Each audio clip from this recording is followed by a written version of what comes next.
Good morning, everybody, or good day, wherever you are. All right, so domain three is our goal for today, and it's a rather short domain. So, I'm practicing my timing. I don't know how long, and I don't know how many questions you're going to have, but I think we've got some room here. I'd like to start off this morning with some more practice exams and show you how to use more of your AI whispering techniques. So, back to our the deck I gave yesterday, and it's in your download with the assistant prompt. I want to show you some things you can do once you're in a session. So I'll take this. It doesn't matter what I'm going to start off with. And I have my LLMs all loaded up. I've got ChatGPT, Gemini, Claude, and Meta. We didn't see Claude yet, so let's start with Claude. And I just paste in. So again, these are prompts. Let's go back and you guys, when you give a prompt, it's like you're telling the waiter what you want. They're your waiter now, and you got to tell them what you want. I need you to do this, and that's the task. And all prompts have a task. But context is kind of funny. It's a loosely used term. You want to describe the situation. And so you could even argue that format and bias is part of context. You could say that constraints and as part of context, but it helps sometimes when especially constraints like assurance, functional and assurance requirements. I say, I wanted to do this, the task. I need you to, here's my functional requirement, and constraints like assurance requirement. Don't do this way. But once you're in a session, you can change these things. So even though I took all this and I said I want 10 questions and I want domain one, all domains, I'm going to put it in, let it do its thing. And I can interrupt it and go, you know what, waiter? Again, they're like your waiter. I changed my mind, and they're not going to charge you anything if you decide I don't want that food. So I'm not going to do. I'm going to do something else. I'm going to say, please um, include both domain one and domain two topics. And here's something that really, really helps people. I hope you're paying attention. Sometimes, especially when the extremes are, I have military people that say, we don't do things that way. It's different in the military. And you see like, some healthcare thing. Or I have somebody in the private sector go, this is too military, or blah, blah, blah, when they see those references. So let's do something, say, well, where do you work, Larry? I work in banking. So I'm going to say, um, keep the I'm losing the word for it. What's that? Industry, banking. And now it'll bring it back to the way you work and make it look like, all right, now I can see how this fits in my environment. And it'll still be the same ISO requirements. It'll still be prevention, detection, response. You'll still be adhering to the right laws. So, that's not your oversight. I didn't tell you that. All right, to both domain one, domain two, and it knew what those were. And we're going to focus on the banking industry. So let's try it, right? You're a security analyst at a large bank. The CEO approaches you requesting that you create personal account for them with administrator privileges on all company systems, including those handling sensitive and financial data. The CEO explains that this will allow them to oversee operations more effectively. What is the most appropriate response to this request? What a good question, too.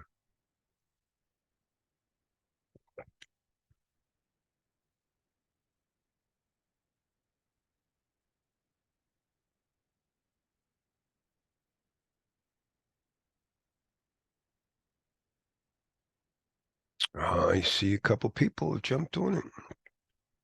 Very good, guys. Remember, when you're answered as a security professional, security people are like waiters, and this customer asks you to bring him whatever, bring me the cash in the back room. And you're like, I don't think that's necessarily a good idea, sir. We advise, and the best advice is, I don't think that's a good idea. So I'm going to agree with that. C. You can't just tell them no, incorrect. I have a joke on that, Larry, just No, to make it please, light. please. Good morning. Good morning. I The way, spent at length, by the way, telling my wife about you and that you guys would get oh, along.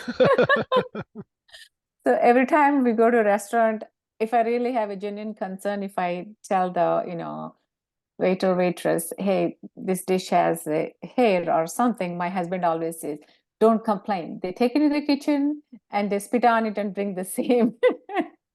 I have a rule very similar to that.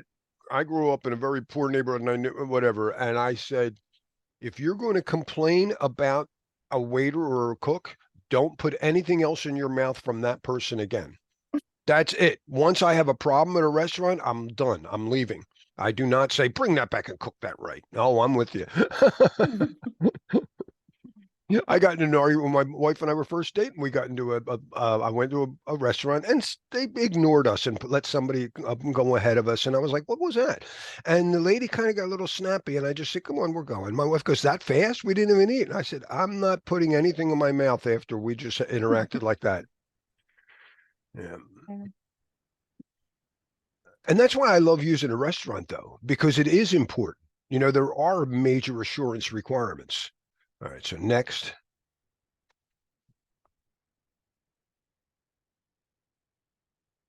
In the context of business continuity planning for a bank, which of the following correctly describes the disaster recovery time objective? Well, I think that would be true for anything. I think you're just really tweaking this to make it sound like it, but whatever.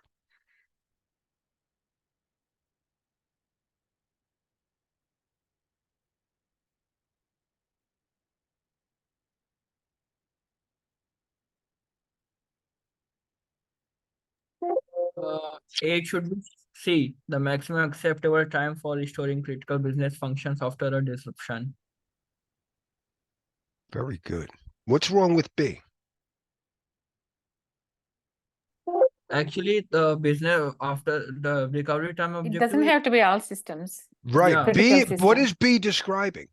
B is describing something else. It's not recovery. That's not it's recovery. That's all called, the business content. Restoring all systems. it's Yeah, called reconstitution. Reconstitution is to go back to normal. That's getting your original tire replaced or repaired. That's when you reconstitute the least critical first, right? You may get questions on the difference between recovery, which recovery is just the acceptable time for critical functions. But reconstitution is back to normal. There's a difference. And I highly recommend that. In fact, let's just to illustrate it, maybe you go. Um, oh, we didn't even pick our answer. C. B looks good, but actually, according to NIST, I want you guys to remember these things. SP 800-34, one of the best documents on business continuity. B would be reconstitution, not. You know, they're very good at not worrying about my spelling. So reconstitution. No. And yet I'm picky about it. Not recovery. Let's see. You're absolutely correct. I appreciate your detailed knowledge. As you point out, this is one of the concept of reconstitution, which involves returning to normal. Is that got it, everybody? All right, next.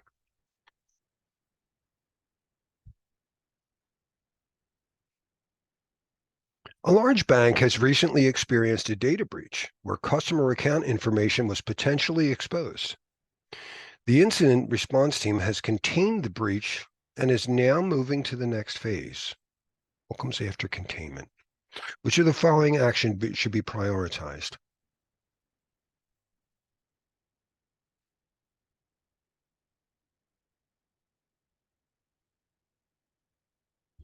Oh, this is tricky. Arpita, due into what we found yesterday in our debate yesterday, the actual rules versus what we'd like to happen. So they experienced the breach. It's not like we don't have to analyze it. We know we've already done the analysis. What was this? It was a breach where customer information, potentially exposed. There. Okay, so we haven't fully done the forensics yet. Potentially. Now moving.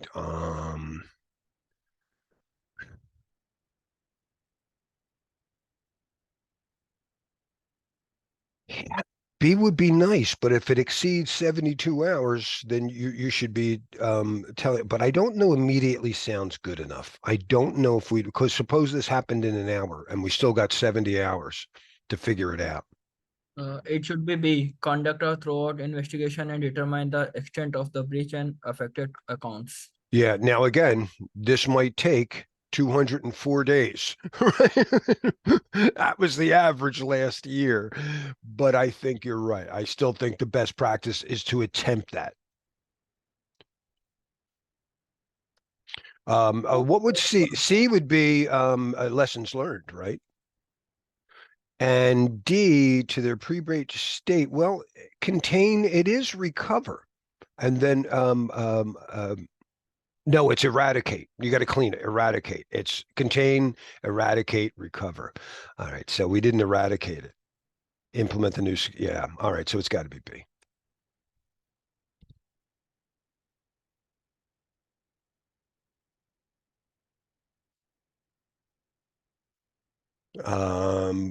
Partially correct. Well, it's important. It's hasty communication could cause unnecessary, right? If this happened fast. C was partially implementing new security measures important, but it should be done after. Yeah, and that's in our lessons learned phase. Yeah. Not only restoring systems that could potentially destroy evidence, are you sure you got rid of the malware or whatever? So it's got to be eradicate. Okay.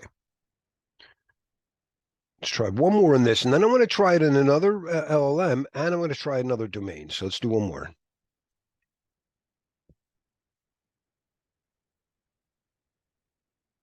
In the context of information security principles for the banking systems, which of the following best describes non-repudiation? Again, this wouldn't be, doesn't have to be banking, but whatever. What is non-repudiation?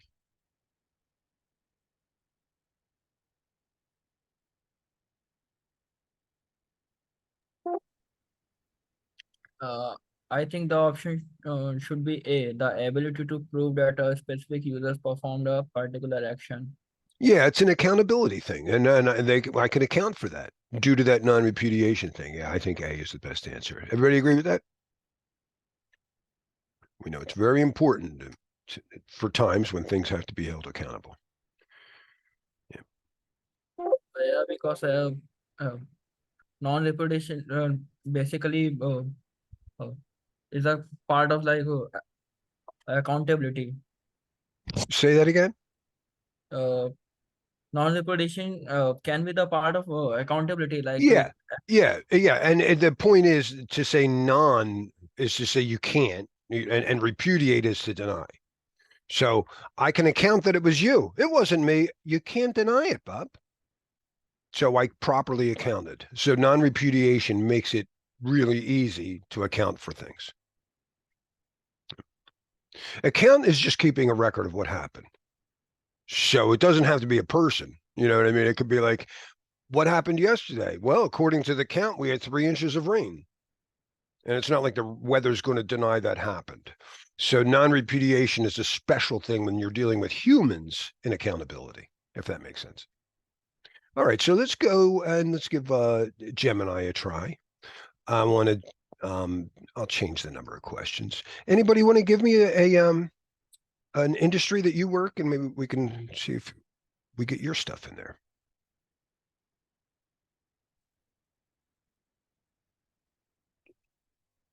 When somebody type in an industry. Maybe you want to try healthcare? Let's go healthcare. And I'll just do it on a new line. I'll just go 7 industry equals whatever. It doesn't matter. They're really good at figuring out what you probably were saying, you know, healthcare.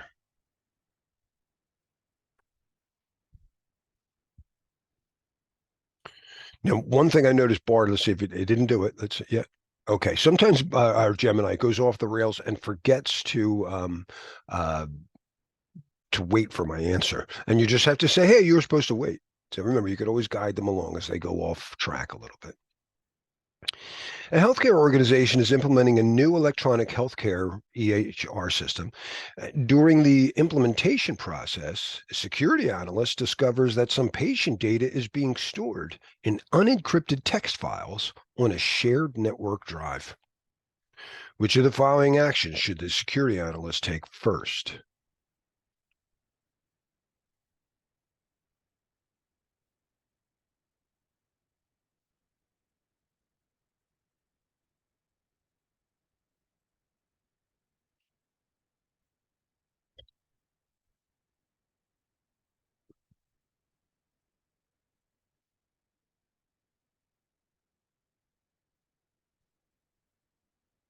A little trickier for people?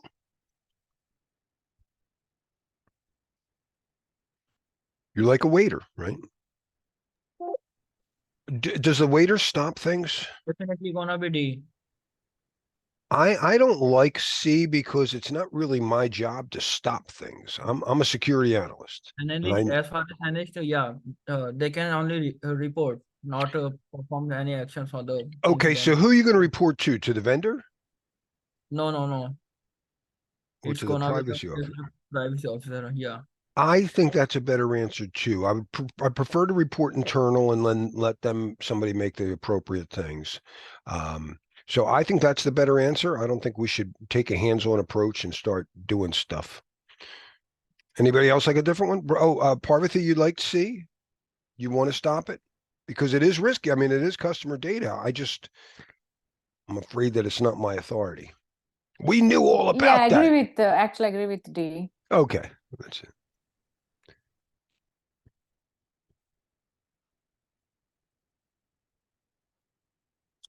So, wait a minute. You didn't explain to me.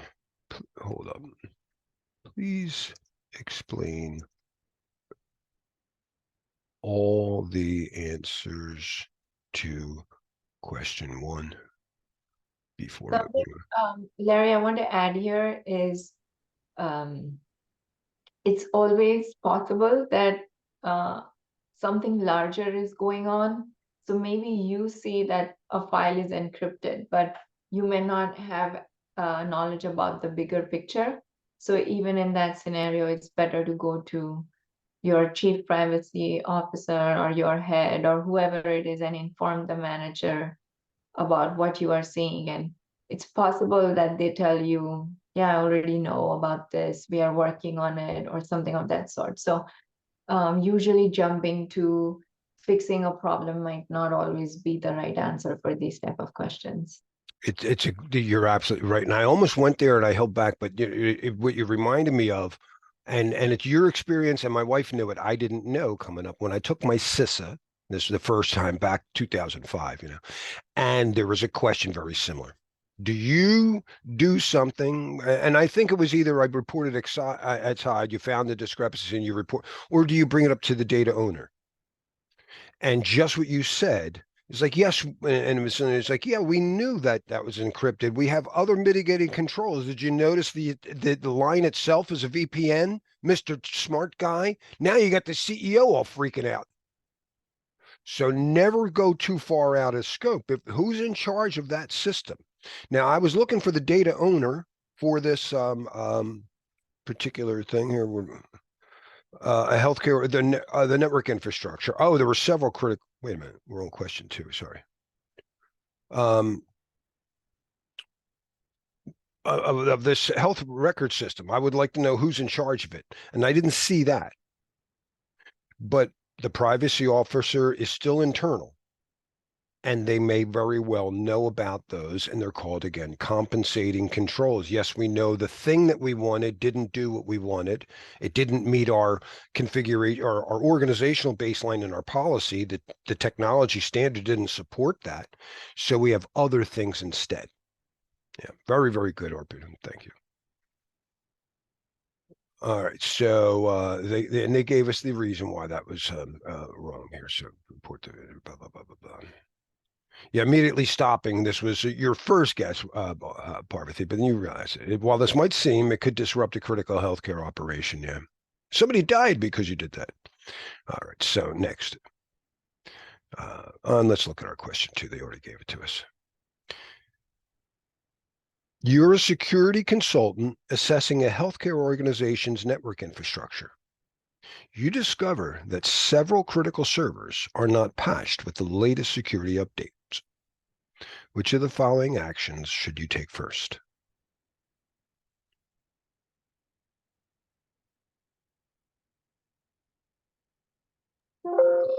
That can be the tricky. I mean, I definitely go with this A and B. Because okay, it's critical. Yeah. Mm.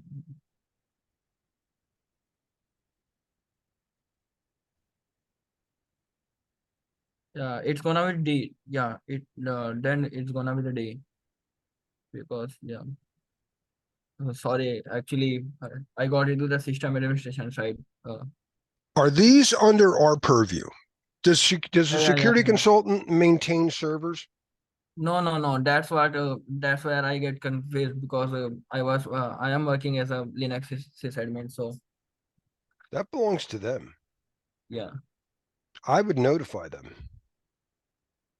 yeah, definitely. If it's a security consultant, then yeah, I don't know that no, I have time for a detailed report. I just noticed it. I was doing a quick assessment and I got other things to do. I mean, if there's a detailed report button, I'll click that button. um, and for some of you guys are new, so let me show you something. But I think the answer is C. I'm going to try it. Since I stepped out there because it's not my job. If I'm not a dishwasher and I notice dirty dishes, I'm going to tell the dishwasher I'm not going to create a report about the risks of dirty dishes. So I'm going to say C.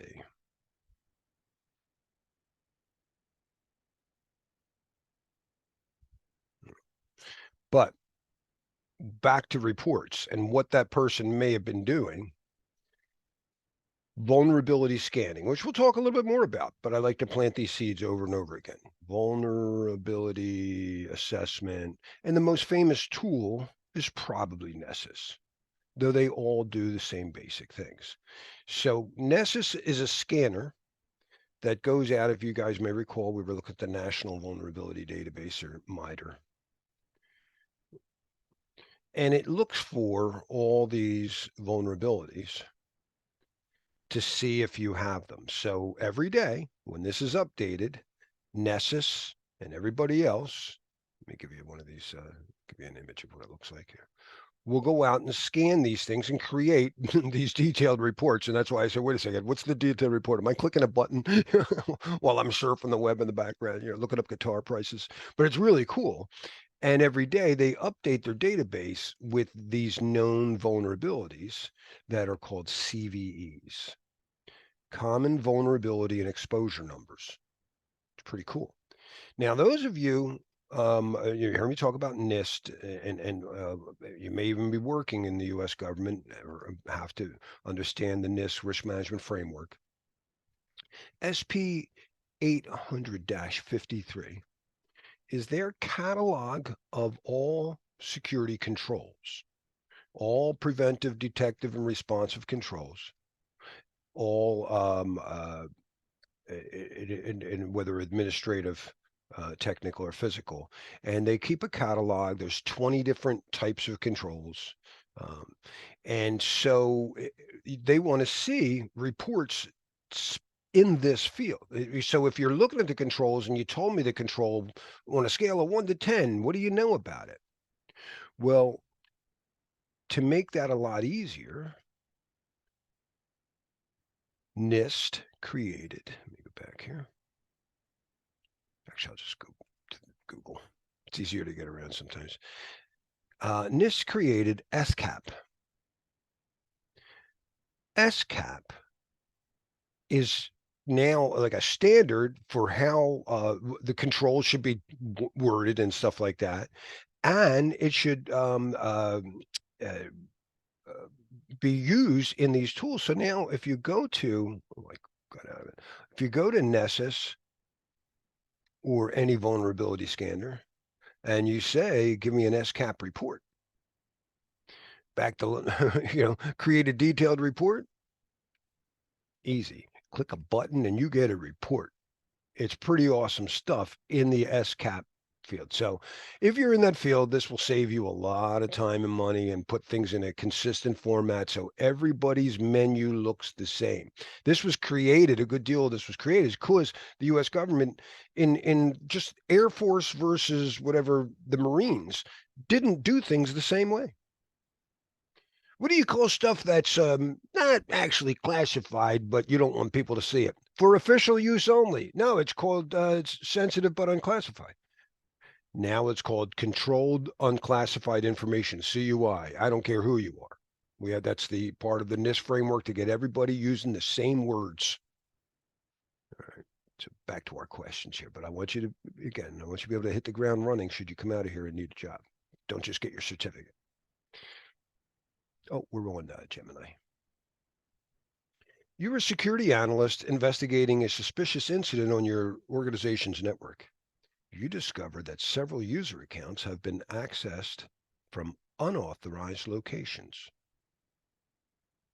Which of the following should you do next?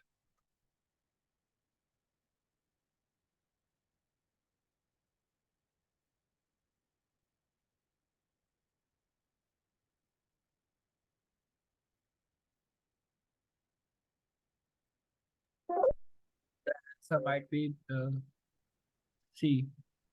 Contact the relevant authorities to report the incident. Well, here's my problem with C. Are you mean like the relevant authorities in my organization?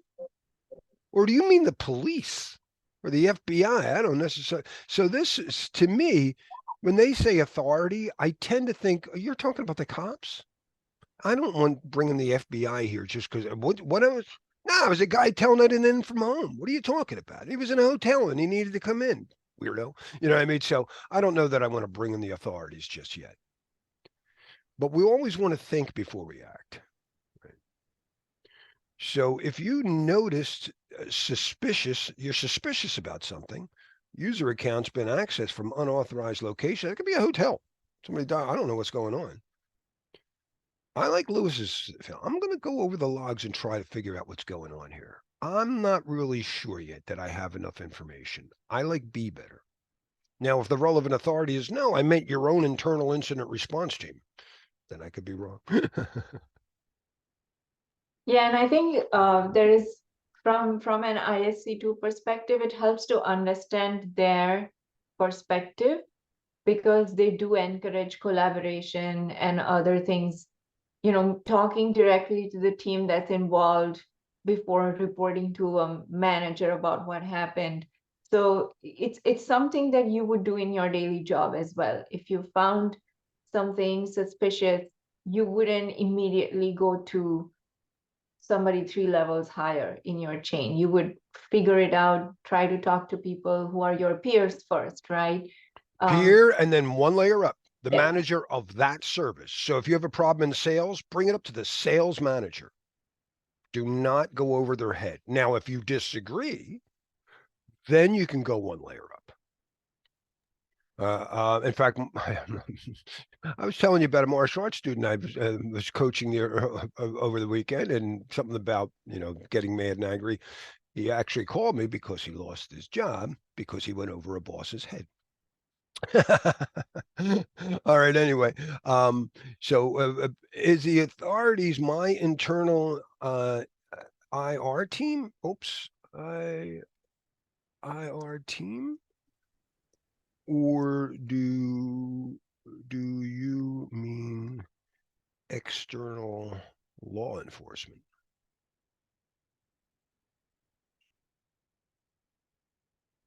I'm going to clear that up. It's something you can't do on a real exam. Hey, Larry, could you please make me co-host because Oh, I'm sure.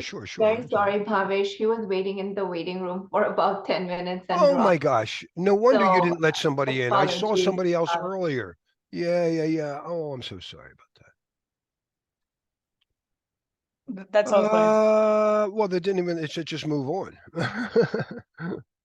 I'm going to say back on 3, I think B is still the best answer.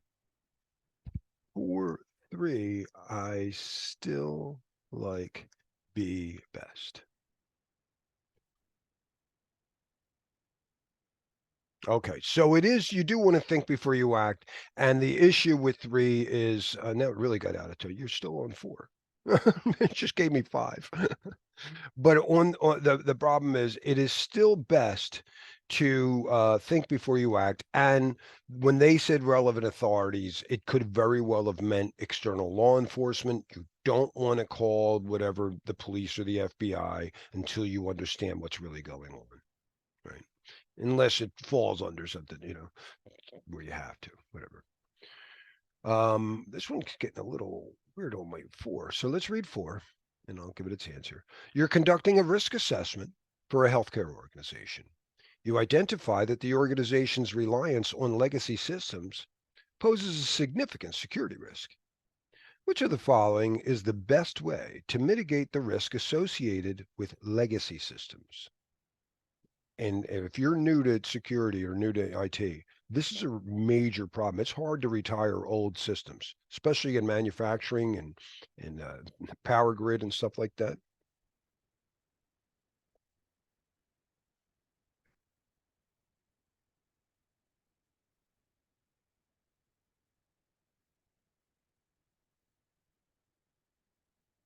Wow, these answers are really hard.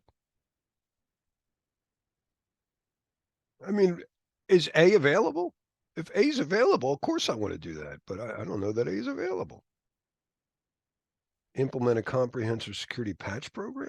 Well, I don't know that there's patches available. I don't know that disconnecting them will work. Huh. A, assuming there is a newer, more secure option. This is a major issue for many manufacturing and SCADA. These are like things that the physical touch that touch machines. They run machines systems.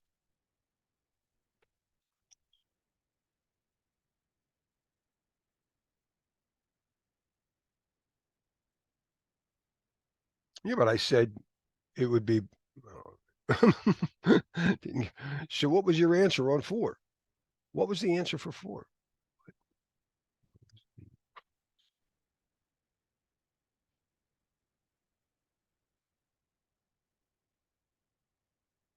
Oh. And well, you didn't get 5, so let's go back to 5. And Jim and I got a little out of. These are the types of things they do. We can live with that. Which of the following is a key principle of the CIA triad in information security? Oh, we should know this one. Larry, Hey, Lewis. Good morning, Hi. sir. Good day. good day. Going back to the previous question. Well, let's answer this first. Okay, fine. I saw somebody who got in there. And it should be relatively easy, and there are a lot of relatively easy ones. We know it's confidentiality and integrity. They're all the same. A, So it's availability. Yeah, Fidelity, it's integrity, and availability. and a lot of times I've seen people try to work this one in instead, but no. All right. A.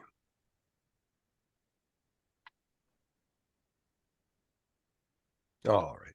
Now, Lewis, what you wanted to go back, and what was the issue? Yes, that could be in a real life situation. actually with SCADA systems, there are legacy systems. They're still functional and useful to the organization, but then how do you secure them? It's so easy to say replace them. Yeah, it's But- really easy to say replace them. So Have they got here's a budget? Between the Have they A got a and B. budget? Do they want to? I mean, it's not easy to get an identical replacement. for what No. they Hold do. on. When something's working and it's already whatever running the water for the town, it's already processing the town's water supply, and you got to replace it. Well, there's none ready. We don't have a water, and if I turn it off, the town doesn't get water. So we got to come up with something else. So what you're probably going to do, we always say, I just said it earlier when we were talking to Arpita, Arpita brought up that, you may notice a problem, but they could have other things, other mitigating controls. What are the types of mitigating controls we could do for a system on our network that can't be turned off or patched? We're going to talk about it tomorrow. We actually have a little bit of it in today in physical and network access control. We're going to do segmentation. We're going to do VLANs. We're going to encrypt on top of that and try to limit that only certain IPs can get there. We're going to do our best to deploy other mitigating controls. Not every standard is going to have a configuration option that meets your policy baselines. You got to have at least a 15-character password. I installed a closed circuit television system for a church, only supported 8-character passwords, and I'm still helping these guys every time they get a new admin. And I always feel bad. We got to change the password. But whatever the case is, you could come up with other mitigating controls so we try to limit the damage. Does that make sense? It does, but what do you say if I mean, for me, I would install a firewall and isolate those. Wait, those Arpita's got systems. her hand. I know you have to leave, Arpita. Do you? Yeah, but I just want to quickly add, so from a operational perspective, yes, absolutely. There will be scenarios where you may have exceptions and you will do whatever you can do in the context, of the constraints. From a strategic perspective, that's what enterprise security architecture is all about. And it's their job to make sure that the tools and the systems and the architecture across the organization is such that they find ways to move away from unsupported legacy, end of life, end of vendor support to systems. But it is very, very hard to do, especially like coming from a bank. You have mainframes and you have like every latest technology that you can think about. So EA plays a huge role in making sure that you have some sort of strategy to move away from things that, you shouldn't be using. Yeah, And- Arpita, I agree on that strategic point. But again, this question, the way it is framed is not correct. So if you look at that, I think that's where the confusion is. It's a Well, that's exactly my point. yeah, it's a significant security risk and mitigate, right? So mitigate is immediately, what is that immediately you can do it, basically, not for a long run, right? That's where you have a confusion, which one would be the right option. Well, I was thinking more for the ISC2 exam response to the exam. How do we answer the question? I mean, A is so obvious, but yeah, is no, that, the real answer would probably be, if I were guessing what an ISC2 exam is going to ask you, it would be A, deploy other mitigating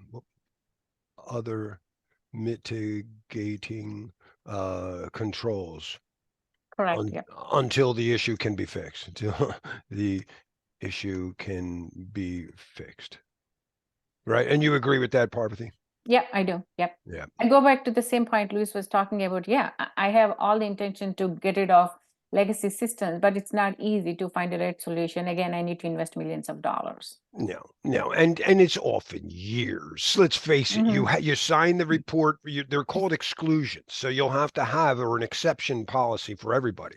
So if an auditor or a third party comes in and says, "Hey, I found the machine," it's like, yeah, we've got an exception to that. Oh, you already addressed it. Where's the status of that exception? It said last year you're working on it or whatever. Yeah, we're still working on it, and they're really hard. It's hard to get rid of legacy stuff. That's something we have to live with. I mean, it's Yeah, a lot of financial companies, they still use mainframe. So yeah.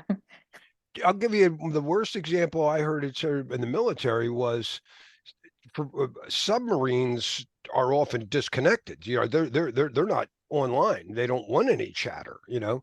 So these systems don't get patched and they depend on, and they said for when they try to patch, they find so many other things.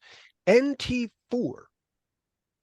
which came out in what 97, NT40 was still had to be supported. They still had to maintain a separate contract with Microsoft to maintain it until up until like 3-4 years ago. I think they finally got rid of it. So it's much easier said than just replace it. Okay, yeah, we'll replace. That's what the Navy would have done. All right. 5. Oh, we did all this. Okay, so now we want to go to let's give a chat, and I'm not going to do. Oh, I don't want to do the new one. It's too slow. We'll do the older one. Anybody want to give me a different industry? Or is there a topic we want to focus? Insurance. Insurance, okay. Domain, DOM 1 and 2. We'll, whoops. Number of questions 5. And we'll add in, I forgot to do it, but that's okay. We'll do it again. You could always go in the middle of it. Change it.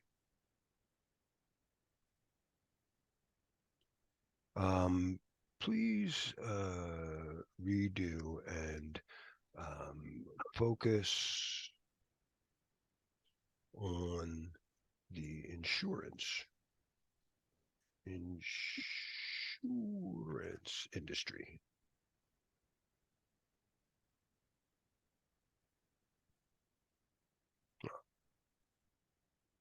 Awesome.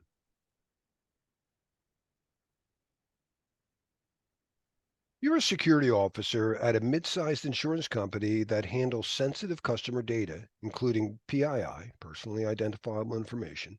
And we know that PII is only owned by the person. Right? It's not like your company data. It's not a secret. And financial controls.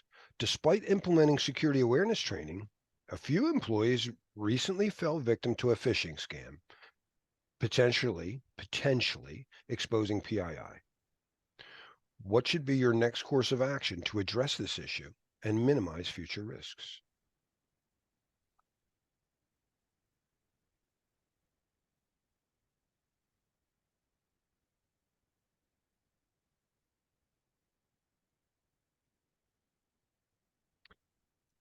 You're a fast reader, Parvati, and I imagine this being a very common issue today. You went through.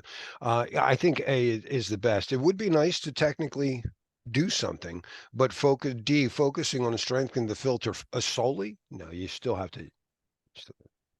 So I think A makes the best sense.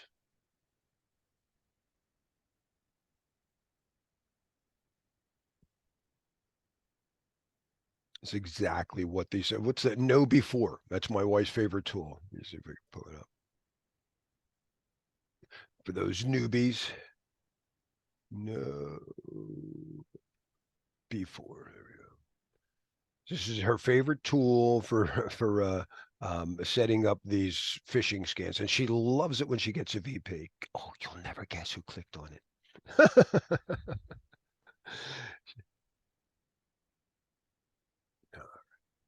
Next.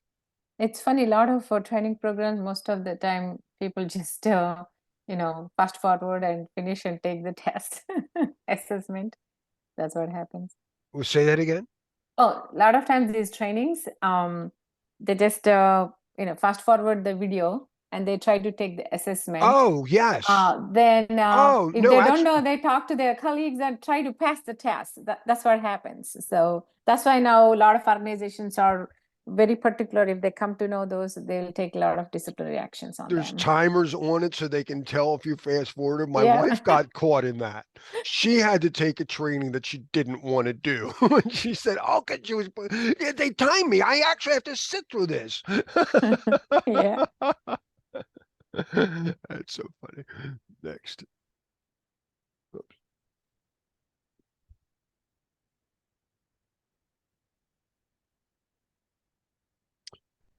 You are the cybersecurity lead at an insurance company. A severe storm caused major damage to your primary data center, and the company has switched to its disaster recovery site. What I gotta tell you, whenever I see disaster, I assume I have to relocate. During the transition, a critical system that processes insurance claims is not functioning as expected. Critical system that what should you do to ensure business continuity? Ooh.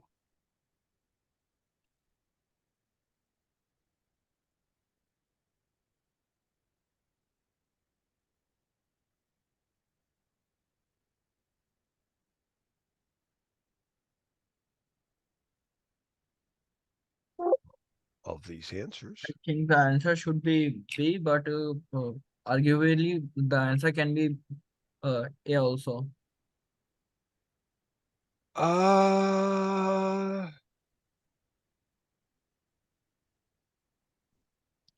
That's almost never a good idea.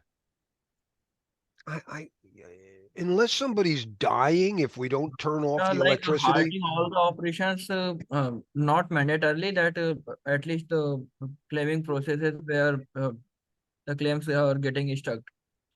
Parvati and Lewis have just changed his answer to B. Prioritize fixing that system. While informing customers, it's a good thing to keep them up to date. I think that's a pretty good answer compared to the other ones. Yeah, Revert even back to I- the damaged primary center? What? How do you do that? It's on fire or whatever. It was a storm. It's flooded. It's under 3 feet of water. Wait? No, we're not going to wait. I think B makes the most sense. So we did similar type of question yesterday.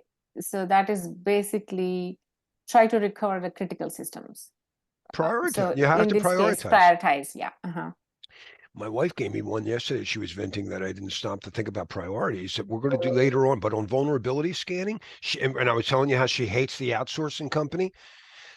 This was her latest pet peeve, that they were treating the Nessus would rank a vulnerability as high, medium, low, whatever, a 10, but on an internal system versus an external, a system that's viewed from external that only got a 5. And she goes, that's worse. And I was like, oh, I didn't even think of that. She goes, they just look at the number. They didn't stop to think internal versus external. Oh, they're so stupid. All right. So we liked B probably is the best answer, right?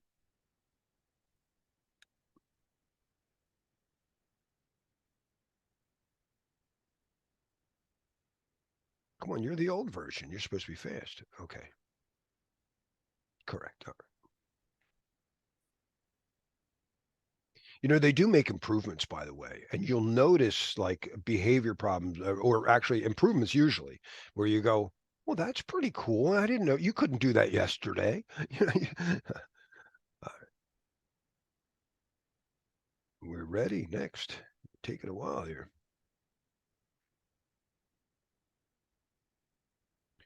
Which of the following is the primary purpose of implementing encryption in an insurance company's IT infrastructure?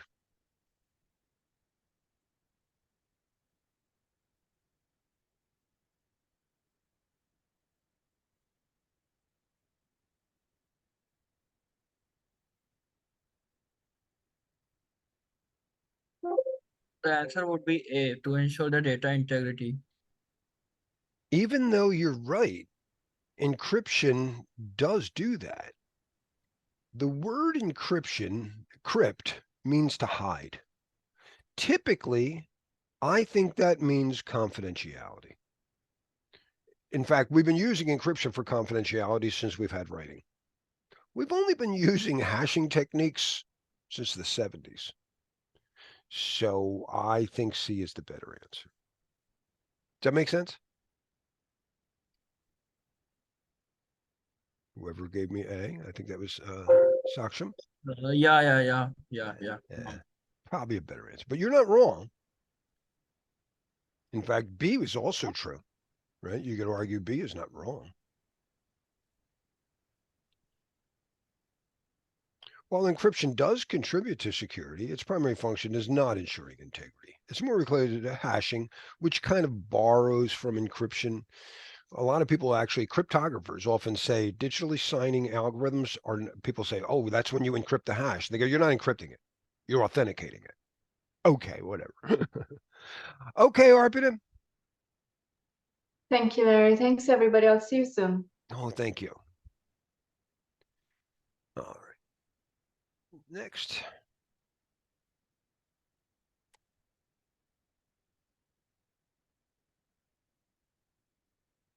Which of the following is the first step in developing a business continuity plan for an insurance company?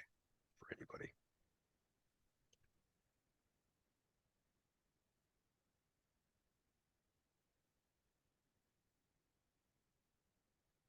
Yeah, we saw it, the gold BIA. Don't forget it. I was looking for to see if they'd get trickier, but the first step should be to have a policy, right? But that wasn't there. So it's got to be the BIA.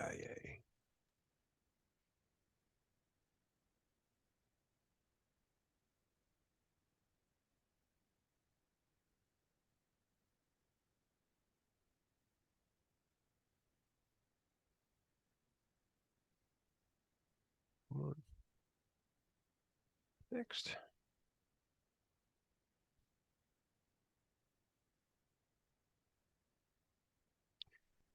You are a security manager at an insurance firm that recently suffered. So you did it. You suffered the ransomware attack. The attackers encrypted sensitive data, and the ransom was demand is substantial. Senior management is asking you for your recommendation. Oh, so you haven't paid yet. What should you advise is the most appropriate next step?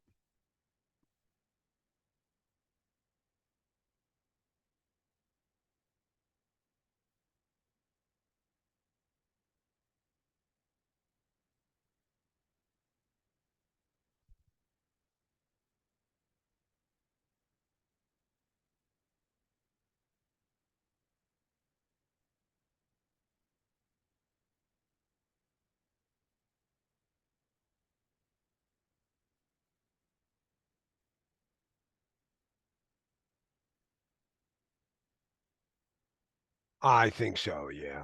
Now, I prefer not to engage them. That's my preference. Because again, there's no honor among thieves. I don't know that they're actually going to give me something back. According to the stat yesterday, maybe 70 or so percent did get it. I don't know. B. Larry, Yeah. I remember your mom's advice, never trust thieves.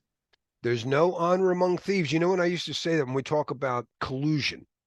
So in two-party integrity, when we have an operation and I'm worried about Bob, whatever, he writes checks and he might write a check for himself. And that's fraud. We don't prevent fraud. The only thing we can do is detect it, go over his records, but we can help reduce the likelihood by saying something like, oh, any check over $1,000 requires 2 signatures. Right? That's two-party integrity. It's a version of two-party integrity, dual control. So if Bob and Alice could work together, Bob wants to steal $1 million, but he's forced to share it with Alice. And that's actually the test question. They go, which of these would require forced collusion?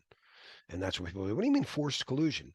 Bob wanted $1 million himself, but he's forced to collude with Alice. Alice, you wanted $500,000? I'll split it with you.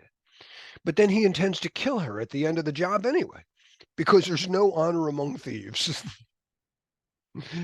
Always my mom's one of her famous lines. She had a lot of them. All right, next.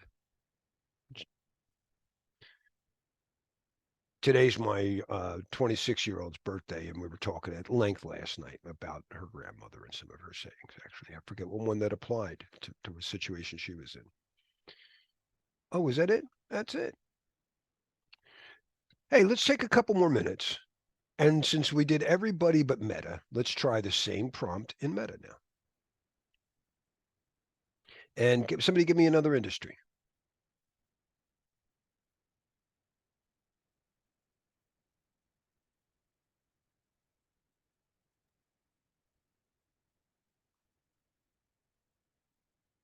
Telecoms. Telecom. Oh, okay. Industry.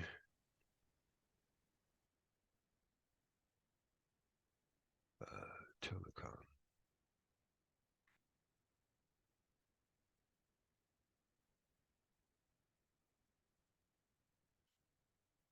All right, your telecommunications company plans to adopt a cloud-based unified communication solution. What should you do? What should you prioritize during the vendor selection process?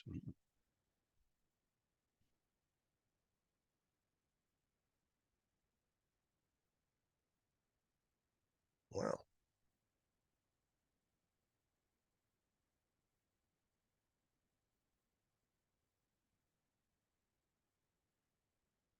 Hmm.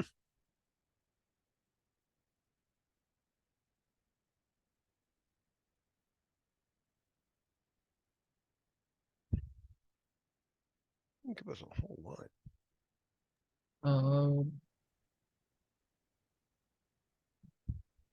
I mean, I don't know that any of these are terrible. They Compliance all look good. They all look good. Option B, yeah, definitely. All the options can be argue within the, but I would go with the compliances with industry regulations. I would hate to break the law. I also like to be best too, but I also thought C might help. You know, if they had a good reputation, that they have a good reputation for being compliant.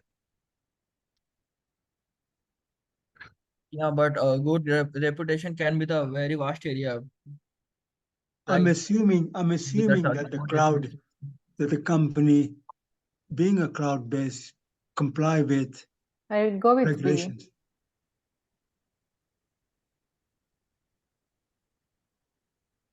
Important. Still, C seems it might include B, but B.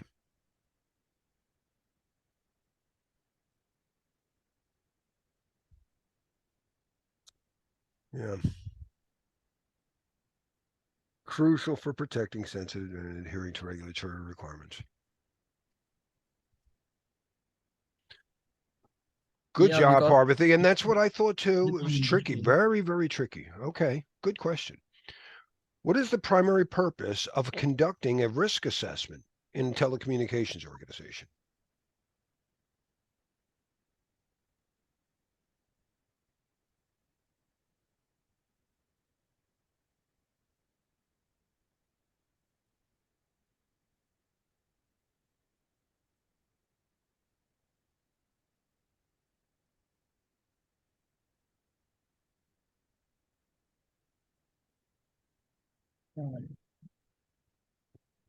The answer should be B, evaluating the livelihood I and think it's B. potential. Yeah, identifying as vulnerabilities is part of it, but I need to know the big picture. Yeah, yeah. Network devices can be the, a part of business, but not the Without entire business. without impact and likelihood, vulnerabilities mean nothing. Yeah. Very good. Your telecommunications company is disposing of old network devices. What should you ensure is done with the devices before disposal? We didn't address these things yet. The answer should be A, data wiping using certified tools. Yeah, and for so many, it winds up being B because they don't trust it. Yeah, but yeah, I think A is what we're looking for.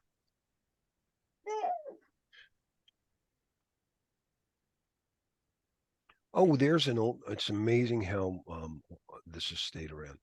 So when you talk, if you ever need to know a standard on data, um, uh, reuse or destruction. There's a bunch of things in here, regardless of regard, depending on the classification of data, but everything from destruction, degaussing, overwriting single time, overwriting multiple times, which are difference between clearing and purging, all in there. So, all right, great. What is the primary goal of classification of assets? In telecommunication, you're cheating there, but whatever.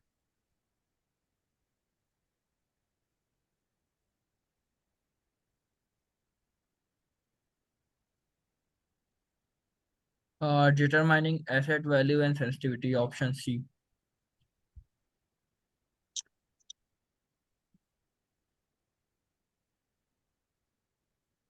Probably of these answers, that's what they want. You know what I don't like is D is implementing. If it didn't say access control, just say implementing the appropriate controls, because that's what it's Yeah. really for. If it's classified here, I know to pick that, but I don't think D says Yeah, that.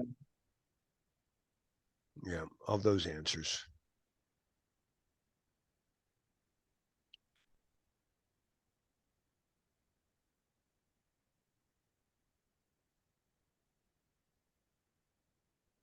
What did they say the answer was? Hey Larry, can you please explain Uh-oh. why is it not D? Why was If it it's not Bravo? not D, implementing access controls? It really probably is better worded to say if it had said to select the appropriate controls. I mean, you could argue that If they're you know access controls, but making something fireproof. If something's fireproof, is that an access control? But it is a control. if the data is already classified. Sorry, my network is bad. I wasn't able to hear you. Oh, I'm saying that to me, the wording wasn't good enough. Instead of saying implementing access controls, it's not implementing, it's to select. If it's classified this way, then I need to use this type of control. And it's not necessarily an access control. It could be to make it waterproof. Right. Oh, then we have to make it waterproof. I mean, you can say, yeah, so the water doesn't access it. But it's access controls to me always specify a user or an entity, an API or something. Okay. Yeah, we're going to talk more about that today. That's our thing when we come back from our break here. Okay. That's All right. So where we a telecom employee reports receiving a suspicious email with a link. What should you do first?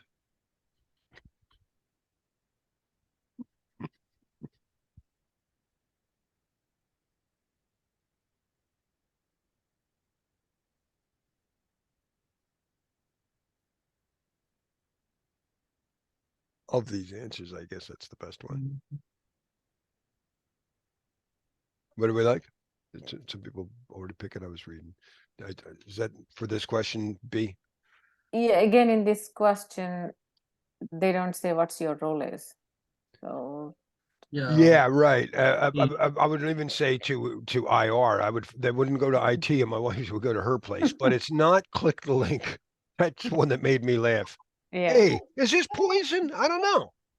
let me taste it. Yeah. Instruct the employee to delete it. No, it just seems suspicious. No, that was the boss. He just happens to be stationed in Singapore today, and it looked weird. That's all. He was using his Google account. And conduct immediate phishing awareness. That's a bit severe. So yeah, probably B, let them investigate it. Somebody has to do the investigation.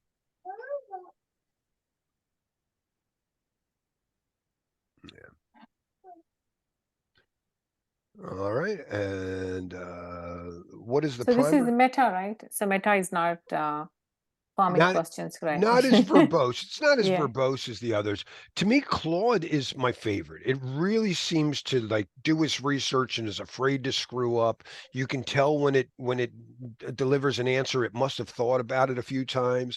And ChatGPT just learned that, but they're learning it's much slower, and that's why the newer model. But the one thing that ChatGPT can do, let's answer this question. I'm going to show you guys something that's pretty cool. All right. So what is the primary purpose of conducting regular security awareness training for your someone has a child in the background. I'm going to mute you all, and you're allowed to unmute yourself, but that might be an accident. And oh boy, a bunch of people got that already. There you go. Yeah. So awareness training of these answers is probably because this is our biggest problem, and it relates to email not working properly. See.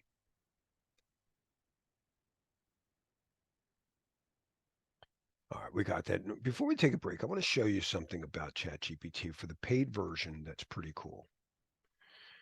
If I go to my memory, ChatGPT remembers a lot of things about me. So then when I give it a task, it also remembers I've been doing deep breathing exercise or whatever. Larry aligns with Ray Kurzweil or whatever. But it'll customize things for me. So that's really cool. So that's why ChatGPT is still my favorite overall. But when I really want something accurate, just to double check, I was like, I want to make sure the statistics, that you're quoting from this source, Claude is, in my experience, the best. Gemini keeps changing. They're trying to catch up because they're falling behind desperately, and Google is really worried about what ChatGPT is doing. They tried to improve. Bard was really wild. Bard could go out and read all kinds. It was able to read my Dropbox folders, able to watch YouTube videos and comment on them. Then when they upgraded it to Gemini, they took those features away. And they made it really woke. It was trying to be really careful about saying stuff to the point where it was just dumb. So they've been adding more features quietly, and you'll notice, every time you go in there, it'll go, but it was just upgraded. Let's see if it says something like that. New chat. No. A lot of times it'll tell you it was just upgraded, but it's neat. You could feel the feature. So again, I want you guys to understand the future of work is very likely to be AI. You're going to be interfacing with this. It's like saying, I'm not using Google. I don't need a search engine. How could you do your job without a search engine? It's going to be like that here. And your ability to not just, like I was telling my kids, you don't want to just recognize that, hey, wait, you used AI to write that. You want to be so good that you go, you used Gemini to write that. I recognize his accent. All right, it's just about 12:10. Let's take 20 minutes to get back at 12:30. Let me pause the recording here.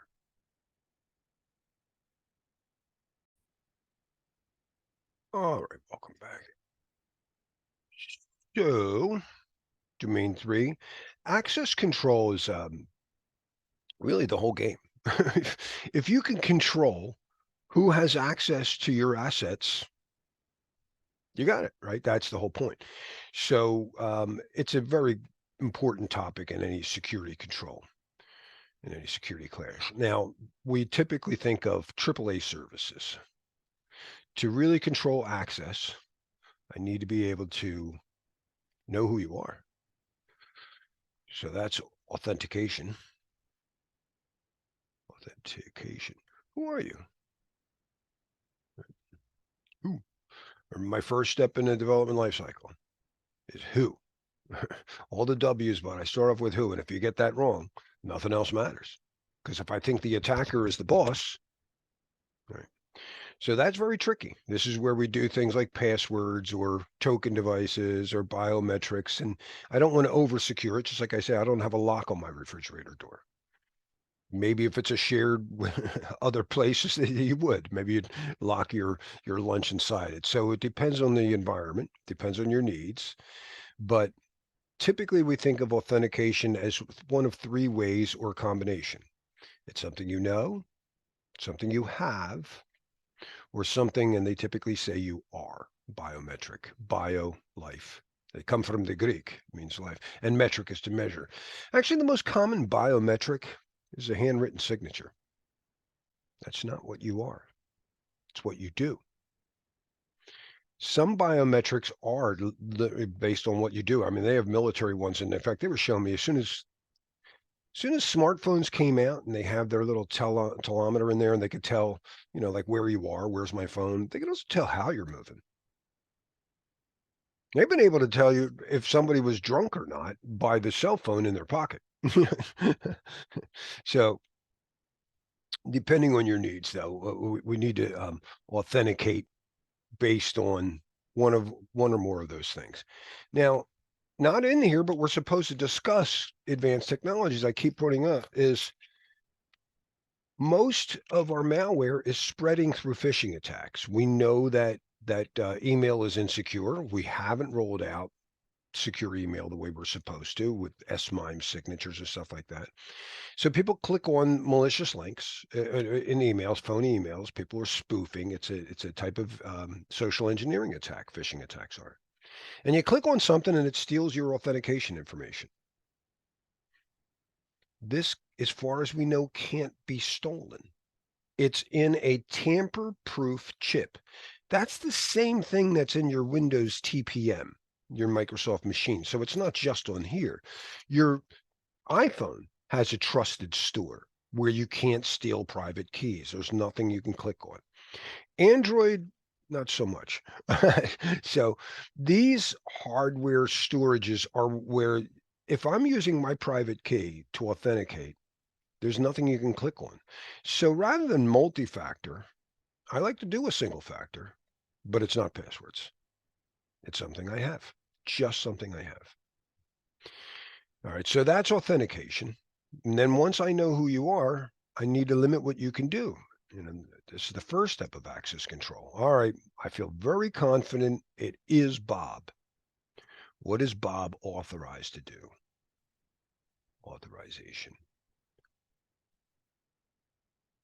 And then to make sure we can account for those things,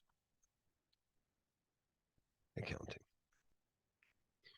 These are the AAA services that we expect on anything. If I'm going to be using a machine, I hope it knows who I am. I hope it can limit what I can do. And I hope it keeps records of important things, our logging. So that's the basic of access control.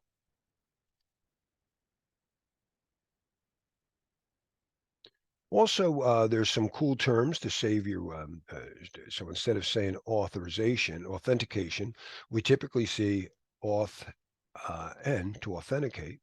And for authorization, it's known as auth Z. So when you're reading things and you go, what is auth Z versus auth N? In a cloud environment, you may have heard of like federated identity management. I don't need to log in to AWS every individual server. No, I could log into somebody like Okta, which does identity as a service. So in federated identity,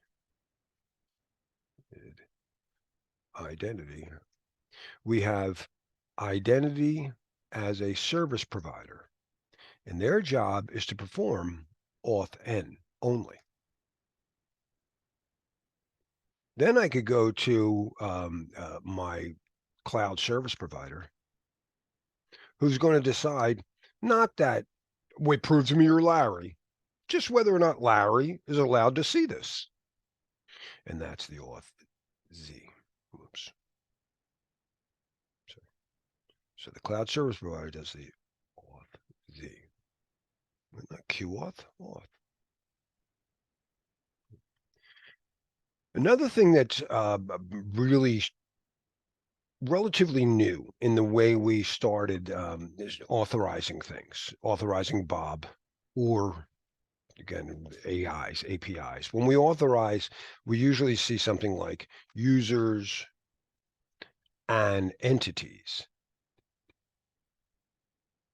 Entities are APIs, application program interfaces, and they are often, today, more and more, are AI agents. So the AI agents are deployed everywhere, and then they can talk to each other. And I hope I'm giving them the right authorization. I don't use OpenAI anymore. Why are they still peeking in here? So this is typically we think of, well, one of the big things we used to do to authorize users, we were thinking like, well, why, and not just authorize, to authenticate and authorize users and account actually, is when they would connect from home, the dial in. And we had our dial-in radius server, the remote authentication dial-in user service. This is an AAA server for network access. That gives them access to the network. I'm not going to let your machine communicate on the network till you've authenticated in here. And I'm going to keep record of what you did. But today, that's pretty like sweeping. Okay, now you're allowed on the network. Why do they need to see the network? Why does this user entity see the entire network? Don't they just want to get a particular application or maybe a series of applications? So we're moving AAA services. These are at the network layer. More and more we're seeing, especially in these federated identity environments, we're doing it at the application layer, not at the network. We're just saying in individual applications, OAuth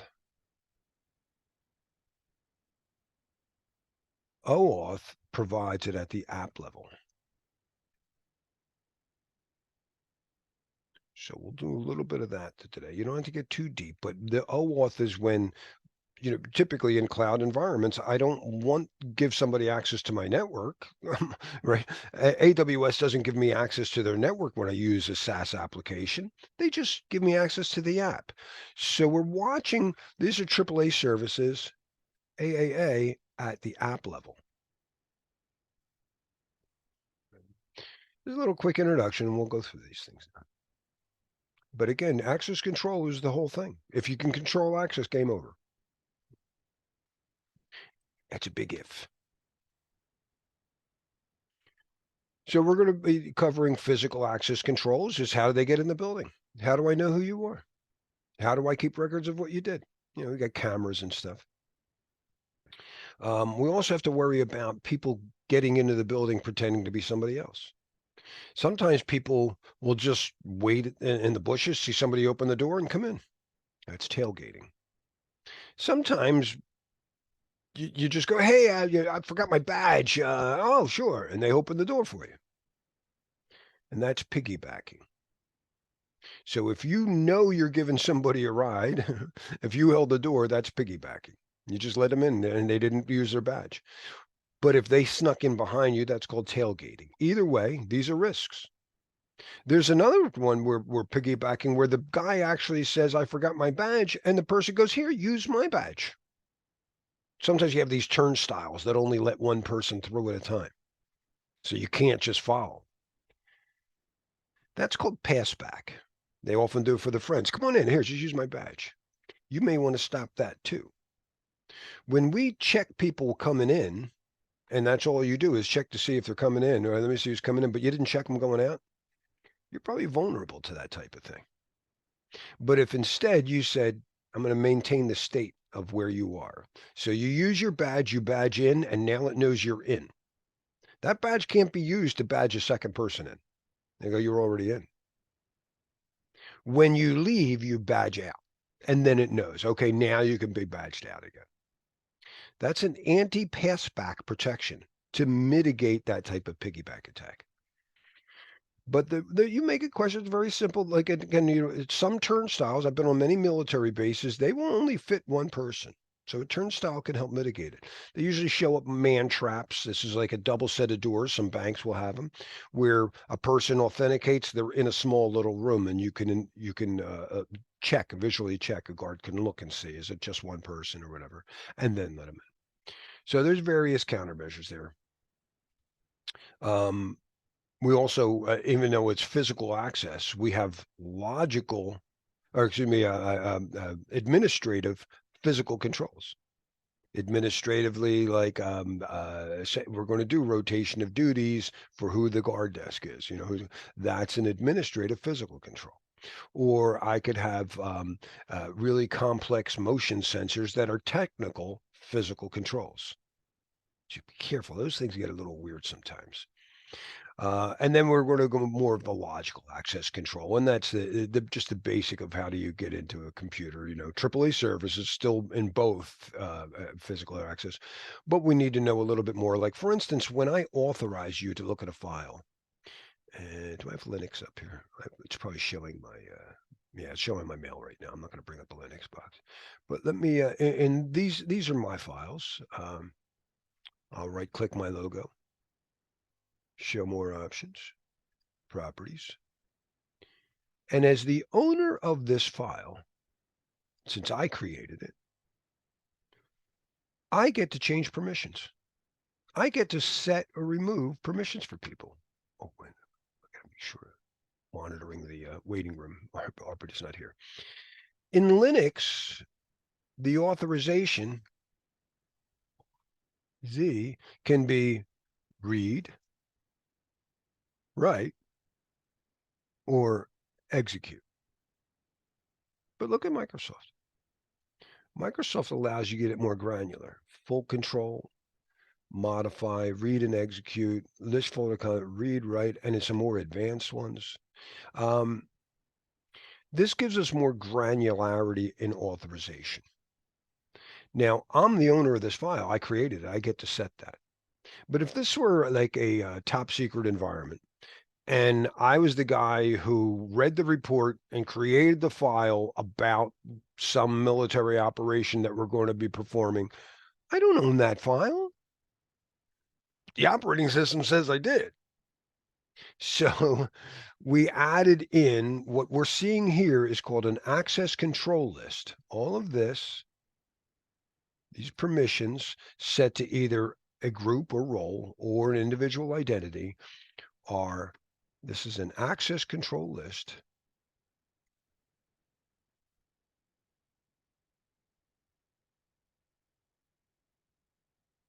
Also known as the ACL.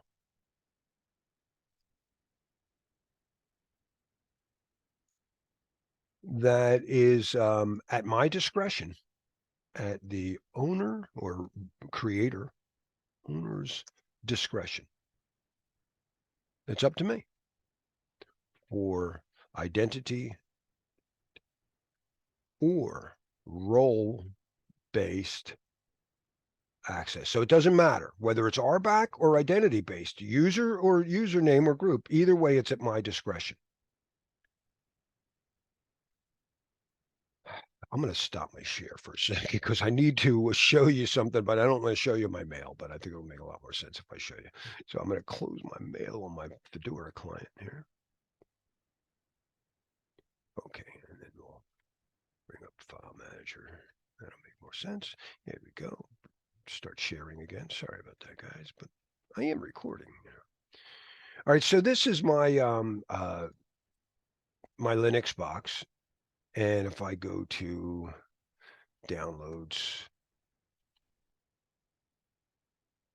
all right, so I own this. I downloaded. It's actually a protection profile from this. If I go to properties and I see permissions, and the only permissions are read and write, and I could do execute. So it has an ACL. It's a very simple ACL. It's not as granular as Microsoft. It's strictly read, write, or execute.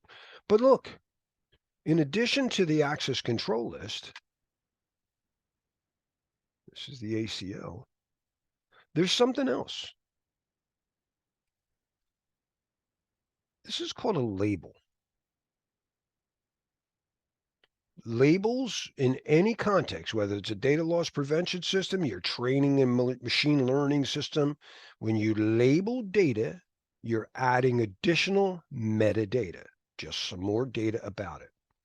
But this particular metadata is known as a, where's my writing tool here? This particular label, which is for saying, in this case, it's not compartmented. It doesn't have to be like only the Treasury Department could see it or whatever. And it's not any higher than unclassified. There's actually 16 different levels. I could go up to security level 0, and it becomes like a Bella patch, a top secret, no read up, no write down. But I can't change that. That's just what it is. Some labels are maintained not by the user, by a sec admin. So ACLs are used at the owner's discretion, also known as discretionary access control. DAC has ACLs. Oops. But Mac, mandatory, adds in labels that only they can do. So I can't just right click a file and say, there, I'm going to make it secret. I'm going to make it unclassified just for that. I don't have the rights to do that. Mandatory access control, or MAC models, MAC limits user sharing. They're much more complex systems. This is a slower operating system than Microsoft. Pretty close though. I love it. I'm actually a huge fan of this is Fedora, the freeware bleeding edge version of Red Hat. But let's go back to the ISO, who we know is so important. We said that when you get certified, you're 17024. When a human gets certified and you pass your exam, you meet this. When an organization gets certified, it's 27001. This is like now the ship is certified, right? That's for the entire information system. But for individual pieces of equipment, for the technology on the ship, it's 15408, which is evaluation criteria that's common around the world. So it's called the common criteria. Now, the ISO is the overall big picture, and they have a lot of different members. Last time I checked, it was 170. They're up to 172. They've been growing. It's amazing. And from Afghanistan to Zimbabwe, they maintain, we serve all these things. All right, to Zimbabwe. I don't know that I'm going to trust equipment that was evaluated in Switzerland versus in the United States.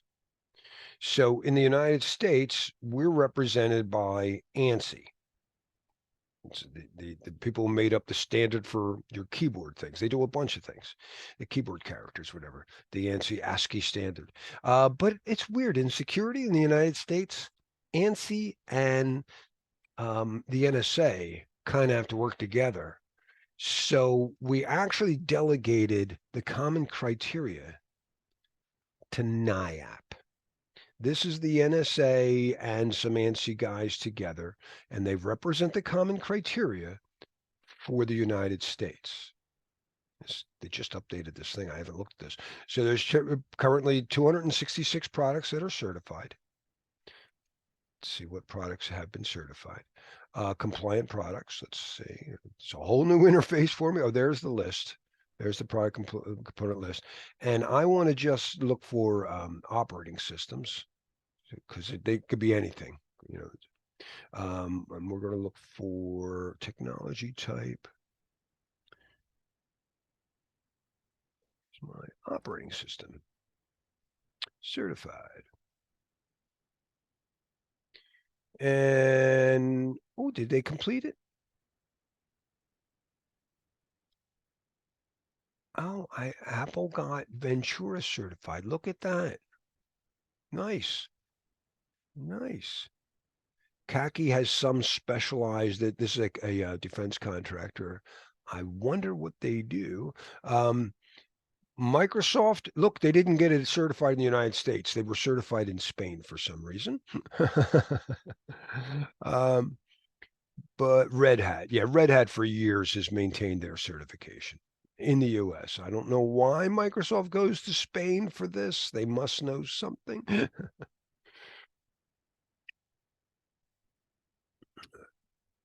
But they support Fedora, again, supports mandatory access control. That's my major takeaway here. That's what I was trying to get to. All right.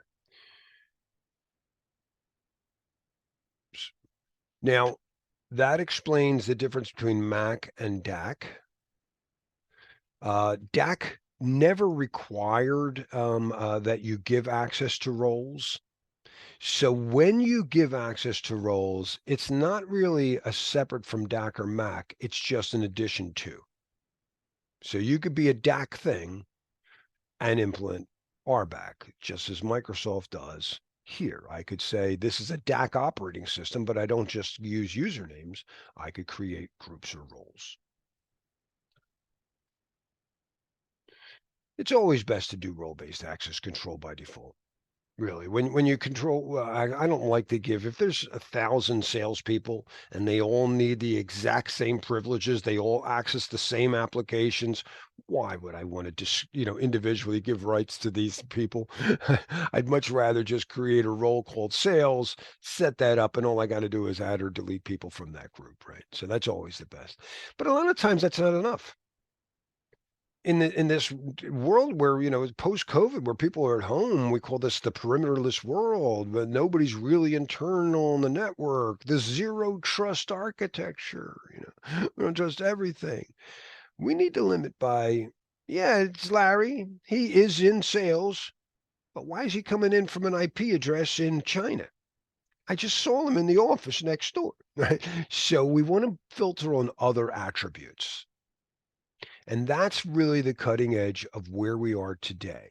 We're really moving into attribute or ABAC.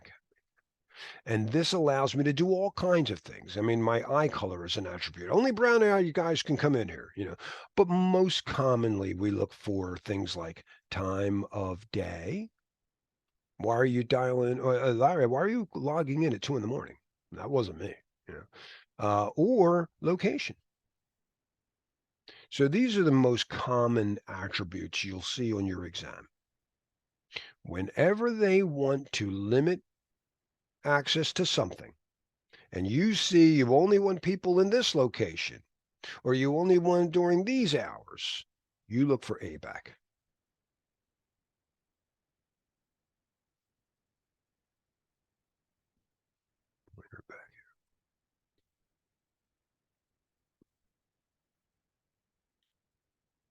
All right, the fundamentals again, identity and access management. I need to know who you are. I need to limit what you can do based on who you are, or what role you remember. And that first step of clients, possibly the hardest thing. That's how most attacks work. I got you to think I was somebody else. That's how spoofing, masquerading, impersonation. So it's really hard. The AAA services, authenticate.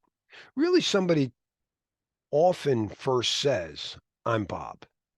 And then you got to validate it. They put in their username.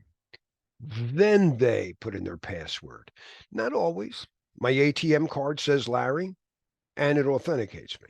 So it depends, but often we're going to say that authentication is often a two-step process. One, I'll say A, I don't want to confuse. A, identify. And B, authenticate. Claimed identity.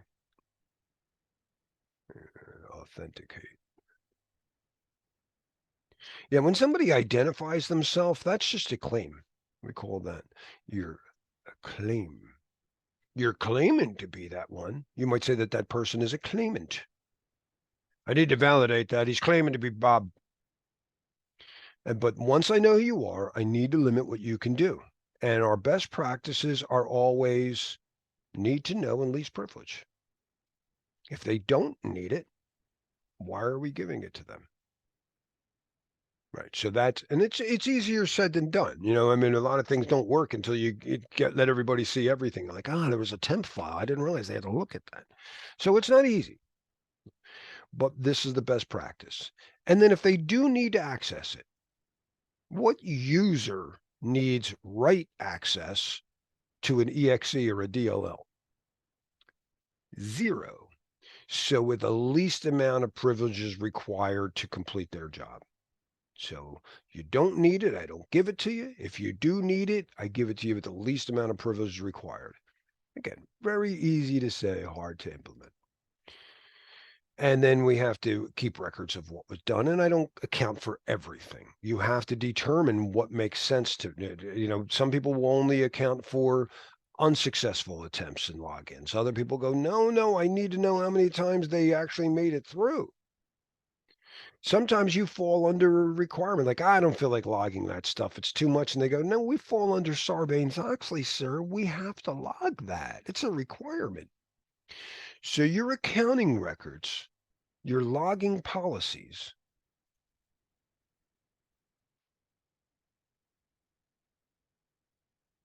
are probably going to deal with a lot of compliance management. You might not want to log it and find out that you have to, or the reverse. I'm going to keep a record of that. You're not allowed to keep records of that. Right? Healthcare data often cannot be logged like that. And then again, it's not just people that we're giving rights to anymore.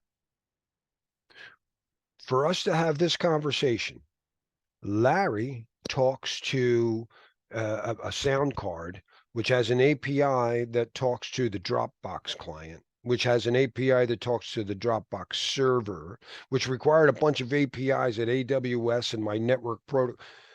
Most conversations today are not human, and it's only growing. Keep that in mind.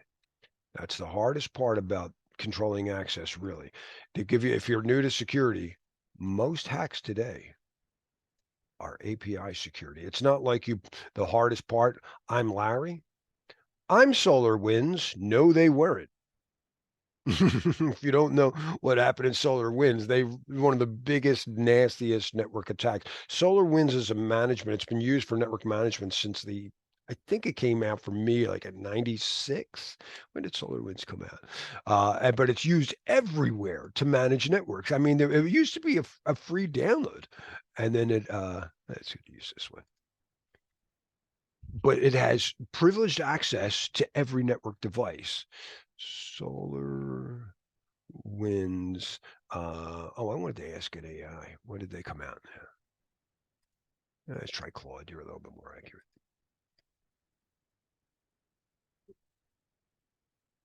When did, oh, there's Arpita's back. Hey, and then I gotta get something on top of my screen here. When did SolarWinds tool, so I want to make sure we get the SNMP, Simple Network Management Protocol tool come out?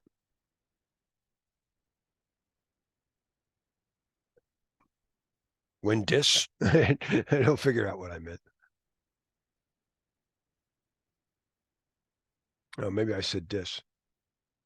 Yeah.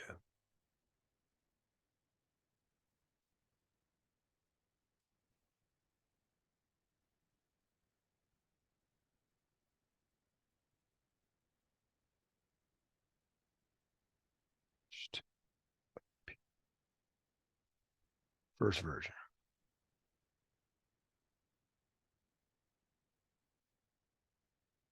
I know by 97 I was, oh, no, 99? Okay, 99. I take it back. So it's a great management tool. Everybody had it, and it got hacked.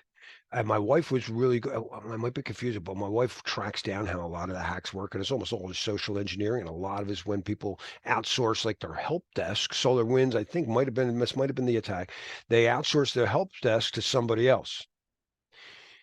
The attackers went after the help desk people, the outsource thing, socially engineered them, got a credential from them, and it just poisoned the whole system. It's so amazing. And it was like a 16-year-old kid did the whole thing, but whatever. Oh, no, that's Russia. I'm sorry. I'm confusing. That was the Okta hack. That's the Okta hack. All right. So again, just know in your real world, these entities and AI agents are just going to continue to grow, and it's hard to control access to them. All right, understanding physical access controls in a little more detailed here. We have our same prevention, detection, response. One of the most fundamental things I noticed, and I want to go back to thanking you, Lewis, for bringing up defense in depth, is there are a few scenarios that you may be presented with, and you make sure that when they're protecting a building, they don't just have preventive controls. Somebody still might get in.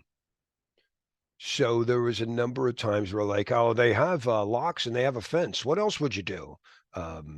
Closed circuit TV? You know, so make sure that you have defense in depth. And it's good to be able to respond, but you know.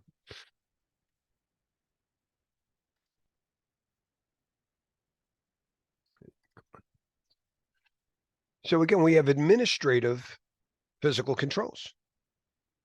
Doing background checks and employees, training, right? visitor management policies, but we have technical, like these badge systems, and then we have physical things. And if you don't know what a bollard is, for some reason they like to throw them on exams. Let me give you a quick look at one, and then it'll make sense. Bollards, physical security. We'll just say security.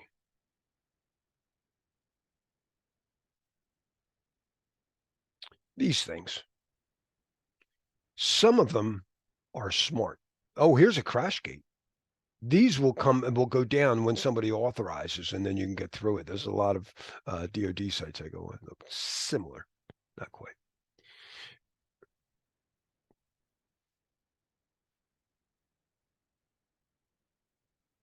All right, we have to watch out. The perimeter starts when people approach the building.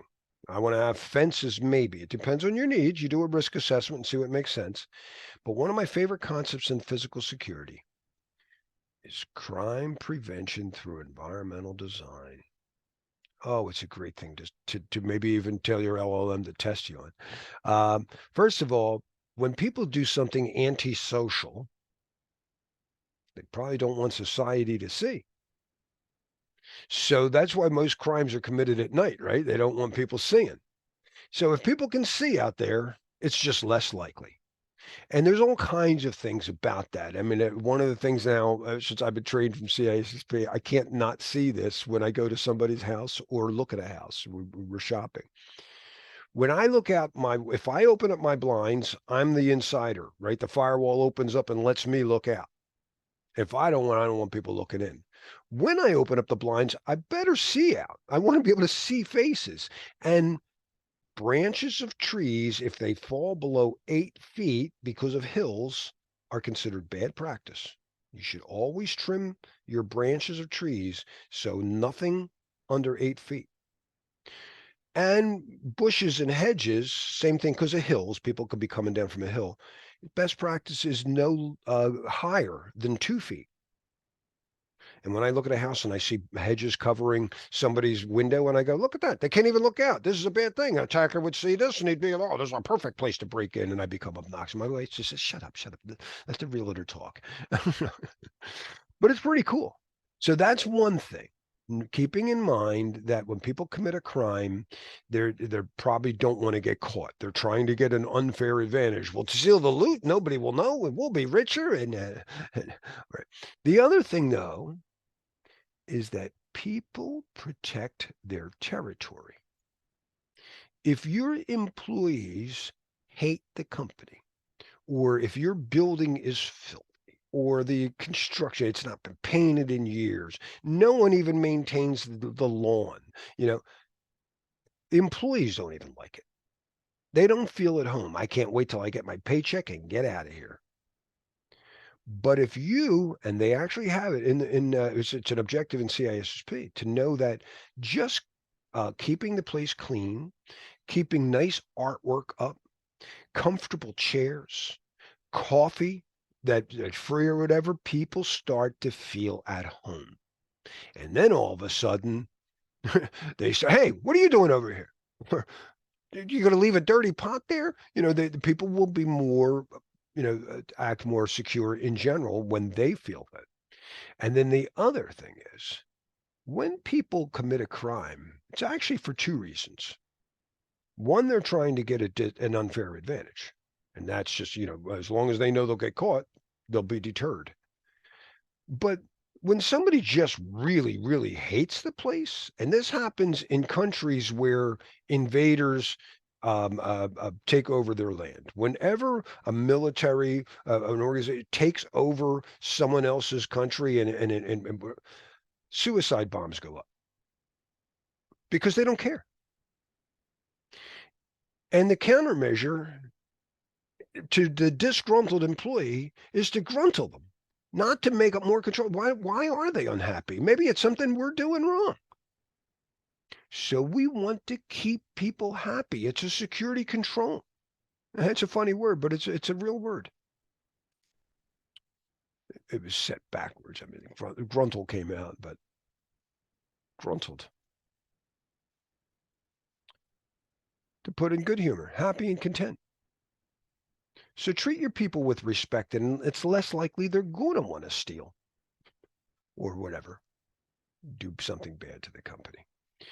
All right, and again, lighting and landscaping also relates to septed. So besides, if your lawn's unkept or whatever, not only does the employee not like it, the attacker goes, nobody cares about this place. Nobody's even watching. I bet you can walk in there and no one's even going to notice.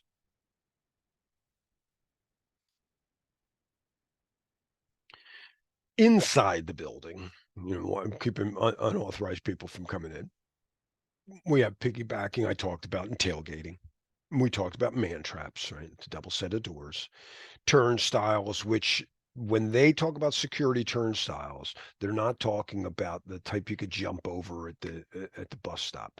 No, we're talking about a security turnstile. And nobody is jumping over these things, right? So the full height ones. Yeah, this you could jump over. These I jumped over recently. You're not jumping over that. This is not so. Having separate zones, so employees only, like in a restaurant. Everybody can, anybody can walk into where the eating part is. Only some people get behind the counter, and even fewer people are allowed whatever in the stock room where they keep the lobsters. So even the dishwashers can't get there. I was a dishwasher at some point. It is required that we have emergency exits because if there's some fire or any other denial of service, denial of access to a building, you need people to be able to leave without having to badge out. It's a fire. I don't want to wait. My badge isn't working. So these are emergency egress doors. In an emergency egress door, there is no way to unlock it from the outside.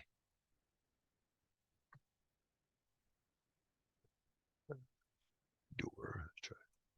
It'll just have what's called these panic bars. See that bar there? That's called a panic bar.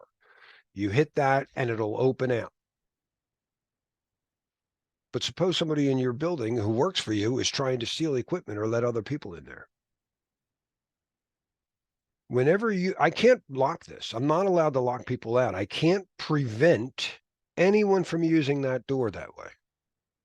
What do we do in security when prevention is not an option?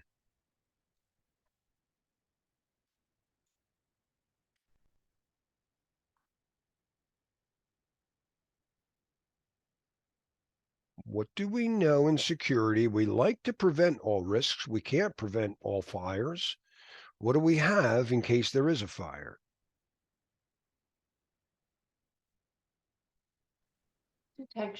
Detection. Whenever you can't prevent something, like I can't prevent this door from being used, let's look for a detective control. They're usually alarmed. If you use that door, it sounds an alarm. So if you're trying to let your friend in, whoops, please remember that. It's a good lesson in security. Whenever prevention's out of the thing, I at least need to be able to detect. The data center security, we're talking about the environmental controls, maintaining proper temperature and humidity. Understanding how fire, I can't prevent all fires. I don't want to spray water on powered up equipment. We generally have, and it's outside the scope of this class, but we have some other chemical agent that does what's called chain breaking. So rather than spray water, there are 3 legs to a fire, or actually 4 legs, 4 legs to a fire.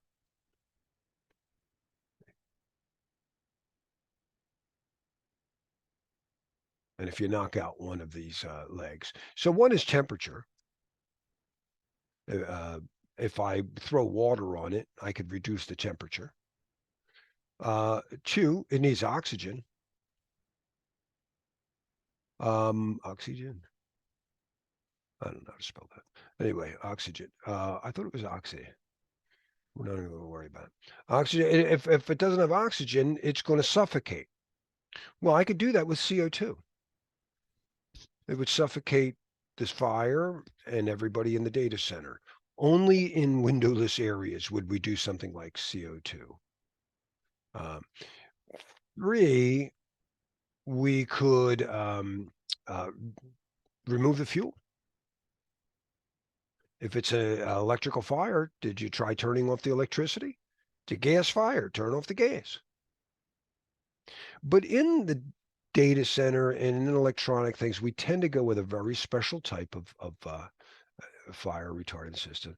And that fourth leg is the chemical reaction. So we look to break that chain.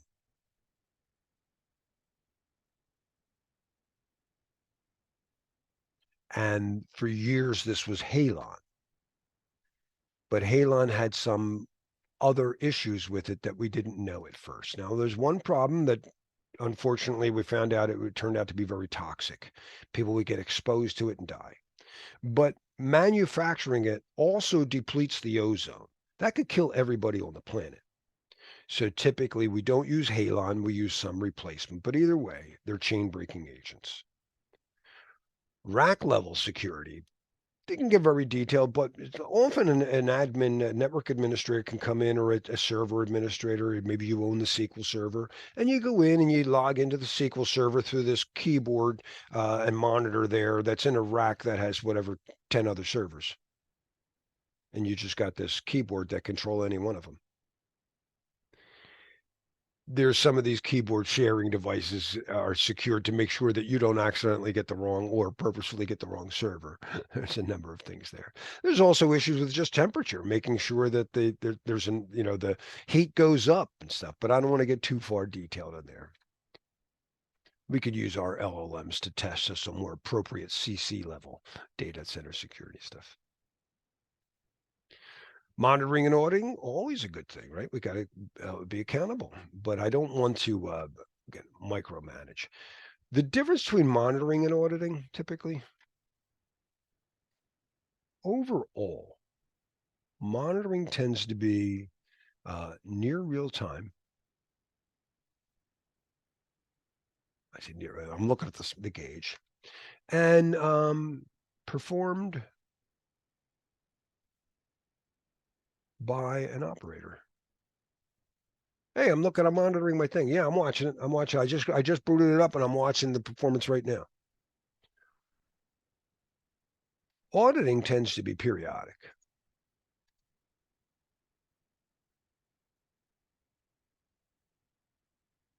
And it's done by a third party. Now, that could be internal or external.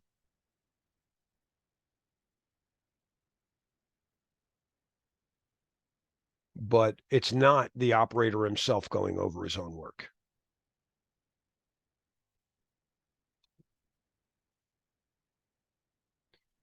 We look at our logs, we look at other incidences. We also have our security and information. Formation and security information and event MGT or SIM tools. Right, that's a console that gathers all kinds of stuff. It's got my IDS, it's got the firewall logs, it's got the server logs. And if this happened on this server and this happened at the workstation and this is what I'm seeing on the network, I think what's going on here is this. SIM tool is very big on the exam and in real world. They're very important. They give us a dashboard that correlates everything. Again, they're all detective. Don't confuse that with SOAR, which would then start it would start responding to it.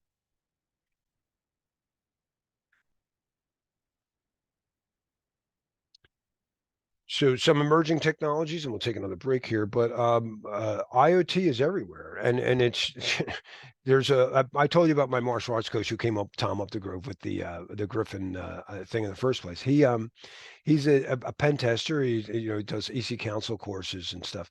And there's so many IoT crazy labs he does. He's always wowing. I wanted to get him this week. He's in Germany, but he wows my students with these crazy hacks. But we've got, I've got, I think 26 light bulbs here. I've got my There's a great IoT hack. IoT hack in a thermometer, a thermostat in Vegas. They got through a casino through a thermometer in an aquarium. Pinholes. But we're also using them in security. We can have sensors and AI. In fact, one of the cool things Tom's doing is using AI for security. He's using open AI agent in Metasploit.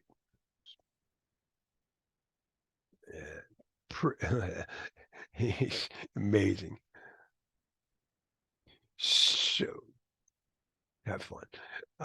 And of course, our cloud-based stuff. We have CASB things that will help us a lot. You know, a third-party broker that will watch all of our internal and external stuff. You know, of course, we also talked about data loss prevention systems that very, very key in many organizations to make sure that your users aren't posting internal only type of stuff to social media.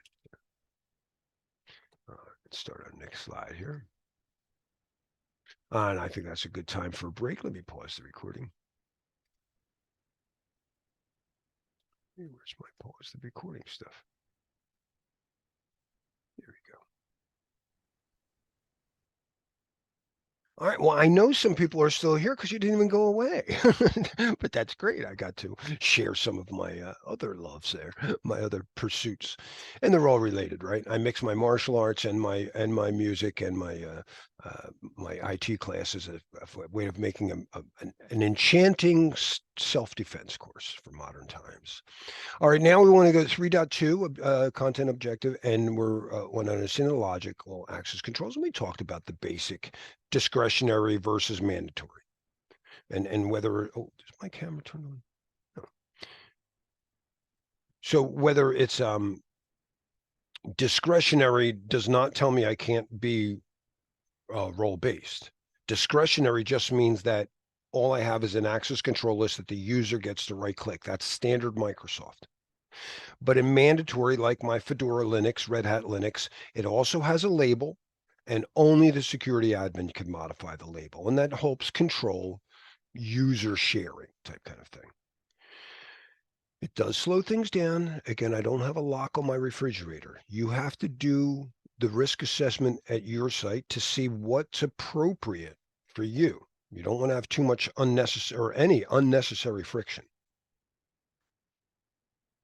All right. The types of logical access control I mentioned, I could give rights to just Bob. We don't like to do that. That's an identity-based. Oh, I'm trying to get my drawing tool here. It's not coming out. There we go. All right. Identity is when I just say Bob's allowed to do that.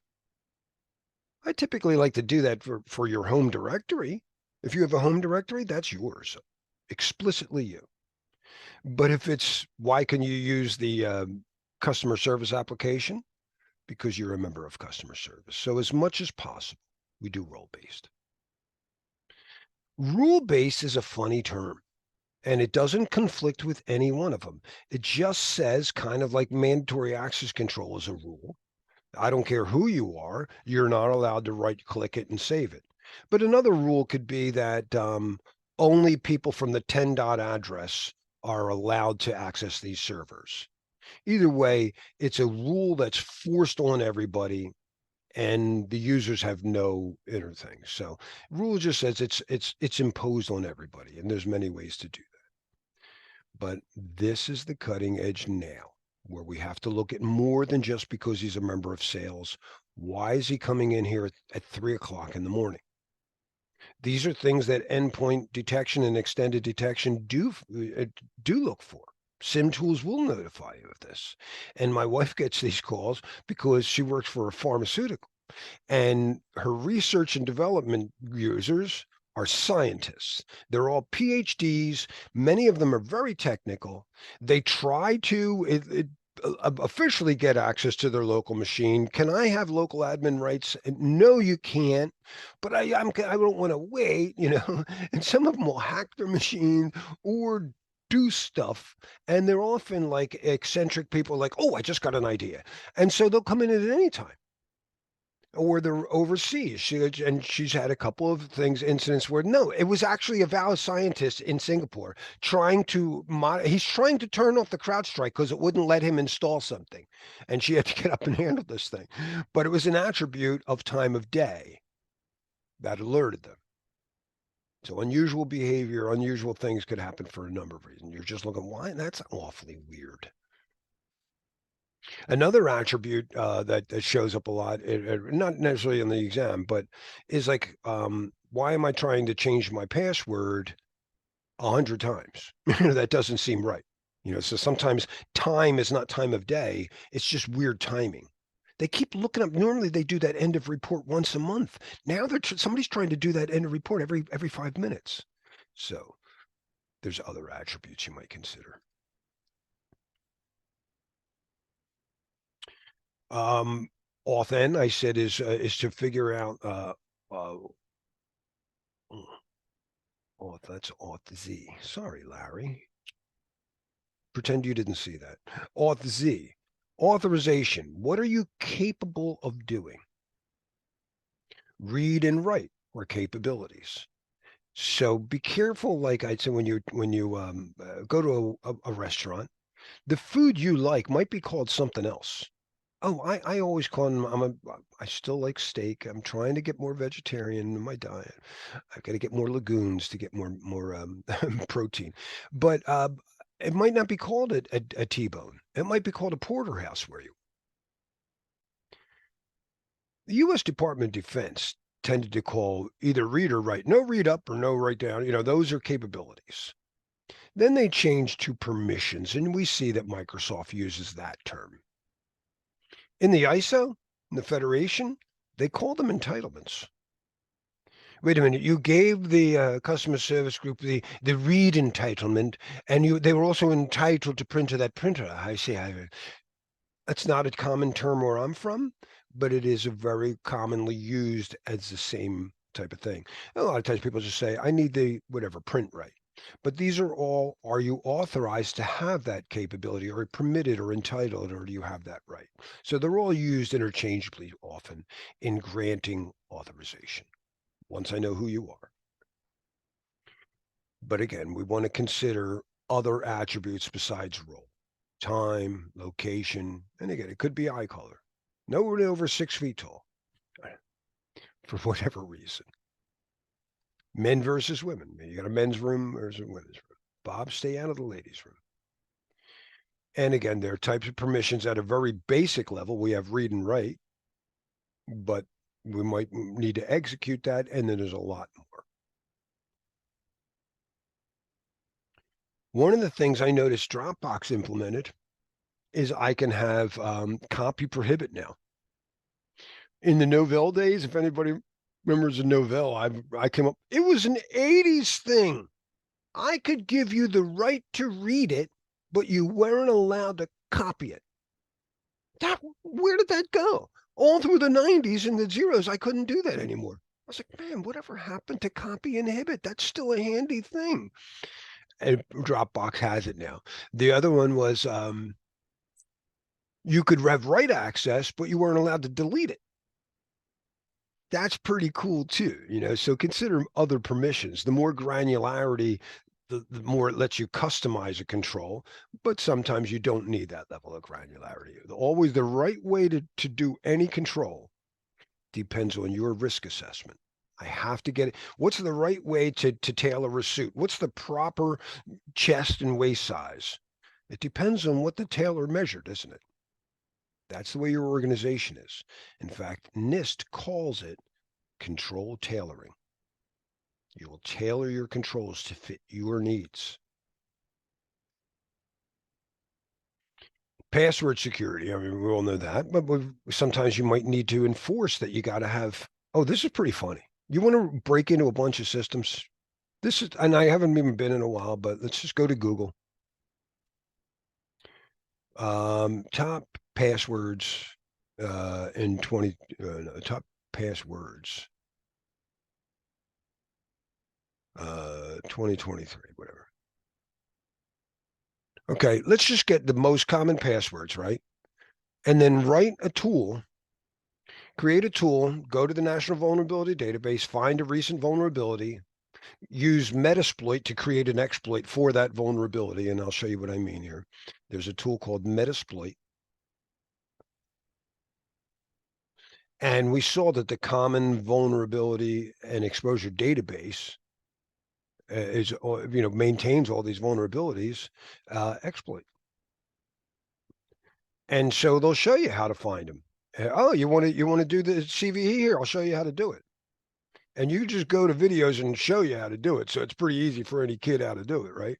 But you still got to break in someone's password. So then have that thing try to crack people's passwords and see if it's one of these. Well, they are the most common. I'll bet you get 20% of the world. It's that easy. So we may want to force people a rule-based, and we see it. Your password's too weak. You got to make up at least 8 characters. It's got to have upper, lower numeric special characters, right? That type of thing. So some other best practices might be, and this is debatable, but do you use the same password over and over again? No, you should be forced to change it. How often? Every 60 days? Every 90 days? It's hard to say what's right. Again, you're going to tailor it. You're going to figure out what works best for your organization. My favorite weakness of passwords: force people to use strong passwords. They don't want to remember too many of them. So they have a couple of different classes of passwords. Here's my easy one I just use for like stupid sites, for coupon things. But for my super secret stuff, here's my favorite super secret password. Offer something for free on the internet that requires a strong password. They'll use their favorite strong password. When people crack passwords, they might try to brute force it. If I have a bicycle lock and it's got 4 wheels on it, then brute forcing would be I got to try 000, 0001, all the way up to 9999. But if it's a password, chances are it's going to be a word. There's a good chance it just might be in, if not Webster's dictionary, just grab somebody's website. I actually had someone do that to me. Best password hacker in the world, I know. A Japanese woman, Megumi Takishita. She might be the best hacker in the world. She's the best Wireshark person I ever met. She cracked a password at a company I was working in. I was teaching a class. She came from, we were friends with Wireshark, but she came over from Japan to take that class just to be nice, to help me out. It was the new version of CEH version 11, and I wanted really smart people who were friends, who would help me figure out the material, not say anything bad about it, about me on the thing. So she came over, really nice. She hacked that company's password they timed her 8 seconds. We're like, how did you hack that password? Their password was this. I'm going to put a real password if they really look at NSYTE123. That's the company name, was Insight. I'm giving it away on this recording here, whatever the case is. That's not how they do business as, so you might not know them. That's not how you spell the word Insight, though. She cracks it in 8 seconds. It's a Wi-Fi access point. I said, how did you get that? Simple dictionary attack, Larry-san. I said, that's not a dictionary word. I use your website for dictionary. Oh, okay. That explains that. How about the upper lower character thing? Did that mess you up a little bit? No. Very common human behavior. If you tell people they must use upper and lower, they will just pick the first letter of the first word. So she didn't try everything, was it upper or lower? She just tried if the first letter happened to be upper or lower. Did the numbers slow you down at all? No. And again, very common with human psychology. Tell people must use numbers. They wait till the end. And then they go 1, 1, 2, 1, 2, 3, 1, 2, 3, 4. Very common. She didn't try all numbers. She just waited till the end and see if they did 1, 1, 2, 1, 2, 3, or 1, 2, 3, 4. She didn't have to get that far. So dictionaries are often, the 1, 2, 3, 4, she didn't just dictionary, she did a hybrid. She did a little bit of dictionary, but all passwords are hashed today. If I take a password Oh, they took away my favorite hashing tool on the internet. Let me see if I could find one that's pretty easy to look at. SHA2 calculator. Is this going to be the good one? I'm like, let me just say password. Actually, let's take the most. Did I call over the most common password? Oh, I took it already. One of them was bound to be password 123, right? Password 123, and you calculate a hash on it. And this is what Microsoft would store in the database in your local account manager. So if you created a password, Microsoft doesn't keep the password, they keep that. And I know that you like to use passwords, and I know that maybe I figured out it's up to 10 characters. And oh, her name is Megumi Takishita. I'll give her a little company. She runs Ike Riri Networks.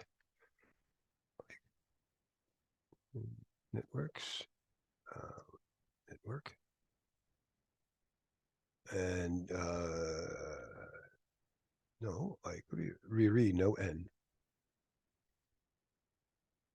And she is so incredibly good. Yeah. Humbling. It's actually, I actually mansplained to her something. Oh boy, did that not go well. But she was very kind about it. I showed her face, but she's just amazing. I mean, so I'll get into that because it's probably quite testable. Oh, you know, it's related to passwords, so it's very testable. There she is. Yeah, that's the same one where I got to. I did that music video that you guys liked with Wireshark. That got me a speaking gig at Shark Fest. They were like, "You got to do that," so it was pretty cool. So I got to speak, and I hung out with it. But let's go back to my thing here. So the hash. Where's my hash? So this is the password.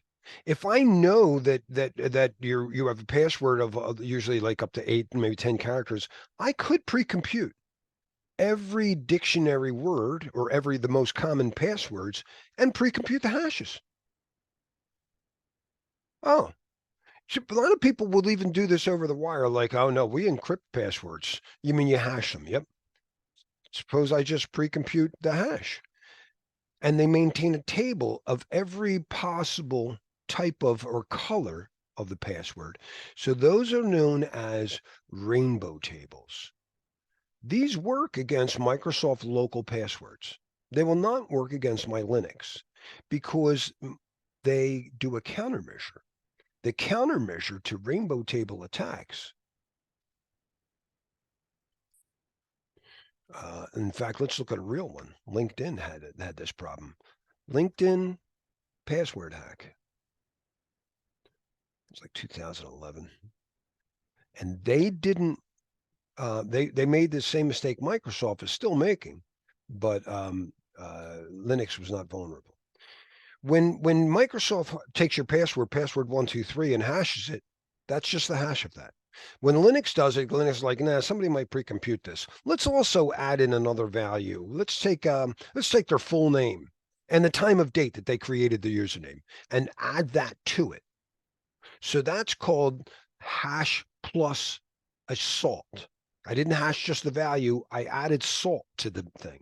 So the password hack in 2012 happened to LinkedIn. Did they try to get that? Internet security expert says the passwords are easy. So somebody grabbed the file, the master file of all LinkedIn passwords, and they were just hashes of passwords. And they were easy to unscramble. That's a weird way to put it, because of their failure to sort them. That made it pretty insecure. There is very easy to pre-compute. They don't say the rainbow table, pre-made lists matching those. So you just make a list of every password and then sort it and then try, each password. So do you know what rainbow tables are? Do know, or they may be called pre-computed hashes. And please know that the counter to any pre-computed hash is to sort your passwords. Then you don't have that problem. And then social engineering will get just about anything. All right. So what did Megumi do, by the way, Arpita, and how did she, when I mansplained to her, this is a good thing because it relates to wireless. Wireless security comes out with WEP, Wi-Fi equipped privacy, and it's just really bad. It's just 40 bits of encryption. There's just so many things that are wrong about it or whatever. And they announce and come up with WPA, and WPA is 128 bits and other things, but it's much stronger. It's used AES encryption. Why WPA used RC4, pretty weak stream cipher at 40 bits. This uses today what we still consider the most secure 128-bit cipher is AES, which can also go to 256, but even at 128, really strong. So I tell her that I rolled it out. And I was really just going to tell her what I was curious with WEP. I was able to sniff if I knew the WEP key. I'd put it in my Wireshark and I sniff everybody because we're all using the same WEP key. But in Wi-Fi, WPA2, just because you and I have the same passphrase to the access point, that's just to authenticate me to the access point. That's not the data encryption key. The data encryption key turns out to be made up on the fly. So that's pretty cool. So I want to tell Megumi, I upgraded the WPA, but I can't sniff on it yet. And she just says, I cracked WPA in the average of 3.5 minutes. This is what she cracked that other company. That's what she did. She cracked WPA with that Insight passphrase. But this is more to the story. This is how it came about. This is what led up to it. She said, I cracked WPA in the average of 3.5 minutes. And here's where Larry goes to mansplain. And I go, I think you're thinking WEP. I think WPA too, Larry son. But WPA2. That's crazy. I said WPA2 uses AES encryption. It's cleared to top secret. AES very strong, Larry son. Do you understand entropy? Entropy.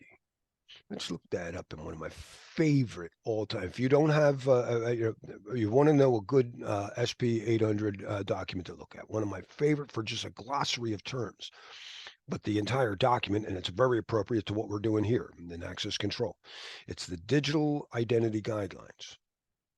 There's 3 sets, but if we want to go to the actual guideline, the one that says -3, and the glossary of terms is amazing. Oh, I could have just clicked there. And it talks about entropy at the end. Let's get to that.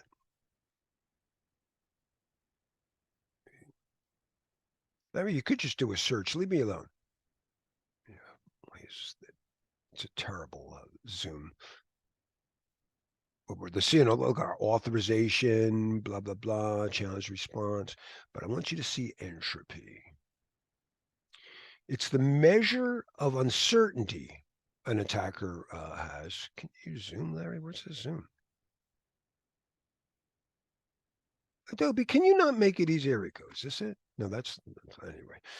It's a measure. So if I have one wheel on my, if I have 1 bit, it says it's usually measured in bits. If I have 1 bit of entropy, the number is either 0 or 1. If I have 2 bits, it's 4. It could be 0, 0, 0. If I have 8 bits, it's 256. Right? So with AES, 128 bits of entropy, that's a lot of entropy. Megumi says, do you understand entropy? I said, I understand entropy.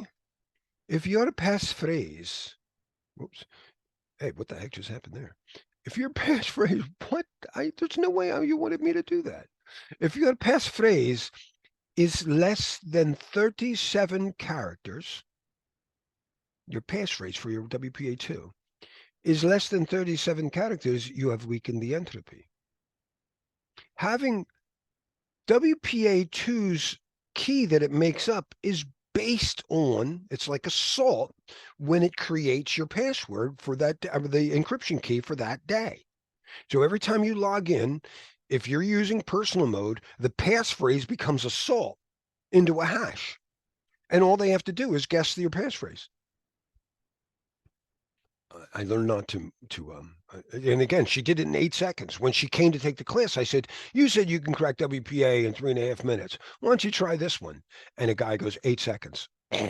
She timed it. She's like, and then she started jumping up and down. She's like, yeah, and she comes running up to the board and she wrote it down. And I was like, holy cow, everybody was floored. She is absolutely amazing. And I feel very honored to be her friend. All right, single sign-on. It reduces administrative overhead. That's a great thing. It also might create a single point of failure. So be very careful. Do not say that single sign-on makes things more secure. It reduces a lot of friction. And a lot of times, you're wasted up. The number one call to the help desk is an authentication issue. So if you could just free them up, and sometimes those risks of things is like people can't keep track of all the different IDs, and it is less secure to have different IDs. It's not an easy thing to say.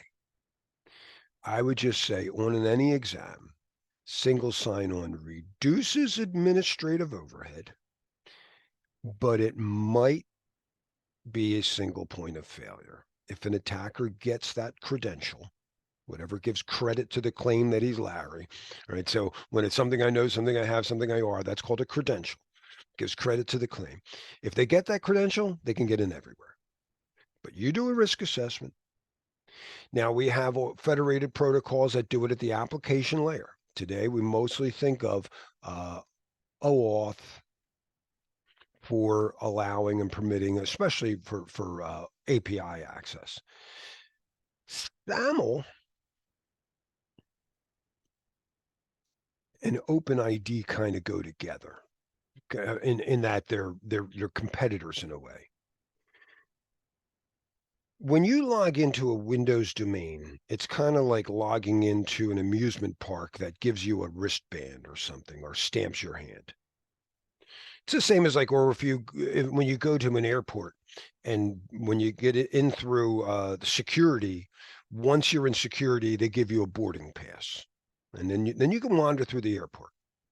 SAML is like excuse me, go back to Windows. In Microsoft Windows, when you log into a domain, that boarding pass ticket or whatever, that's good all day, it's your all day pass, is called a ticket, a ticket granting ticket. It's a funny name, the TGT, but it's only used in that domain.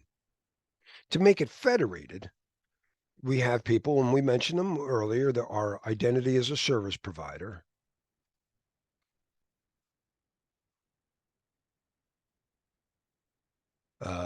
And the most popular is definitely Okta right now.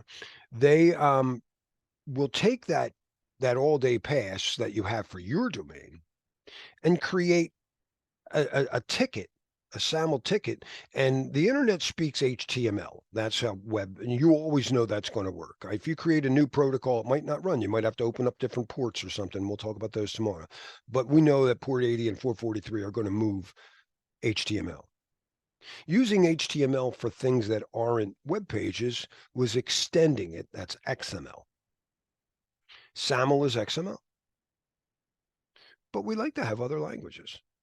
So OpenID lets you do other things. SAML or OpenID can do the same thing, but OpenID is considered more flexible. SAML is probably still more popular.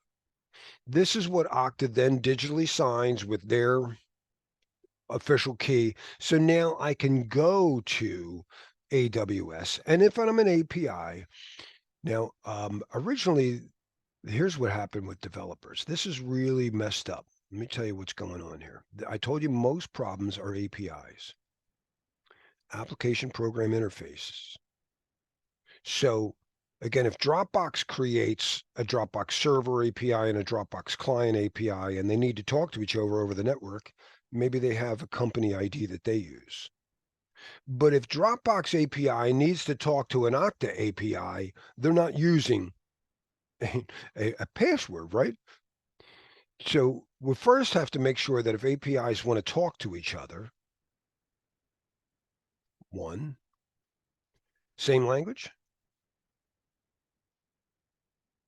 right? I mean, if I'm going to go back there and talk, if I'm going to have somebody from a different restaurant talk to my cooks, I hope they can speak the same language. Now, XML is one way to do it. We could do that with SAML, or I could use other stuff, right? With open. Actually, XML in here is actually called SOAP.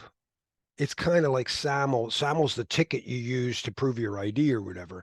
SOAP is the language you're going to speak. So this is the way APIs talk to each other through SOAP if it's XML. But kind of like what OpenID did it's like saying everybody has to speak English. I don't want to speak English. I want to speak. So REST allows us to do, it's open. It could speak multiple languages. All right, so now APIs can talk to each other. What are you allowed to say? Are you allowed to, because now that the guy's allowed to come into your kitchen, he goes, give me all the lobster, just put it in the bag. You have to be able to authorize them. So for authorization, we use the OAuth. And this allows us to determine, this API is allowed to do that. You know what they didn't think of when they first developed OAuth 1? How do you prove the ID? How do I know that that really is Dropbox? They didn't stop to think of it. And now we have developers coming up with, I don't know, we could use a username and password. OAuth authorization with username and password is probably fine if it's just whatever Dropbox client talking to Dropbox server. They work for the same company. But when you're talking to APIs outside, that is not good enough. That is called pre-shared key, and that, I would guess, is still, unfortunately, how most APIs are talking to each other.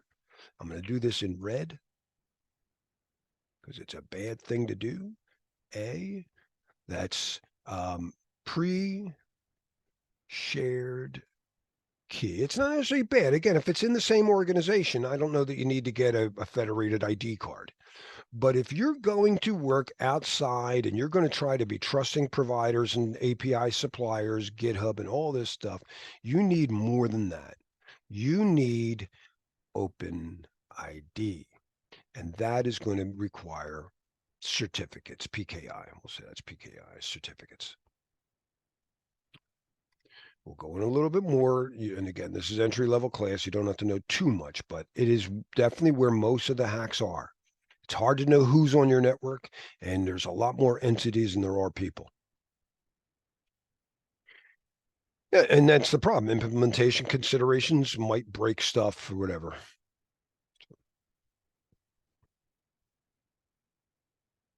Our network access controls, I talked about, you can segment different networks with VLANs, so it makes it look like, we're plugged into different hubs or whatever, we're plugged in different switches.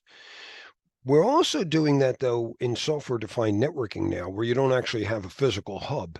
And these APIs are actually looking like they're on their own port on the network, on a switch.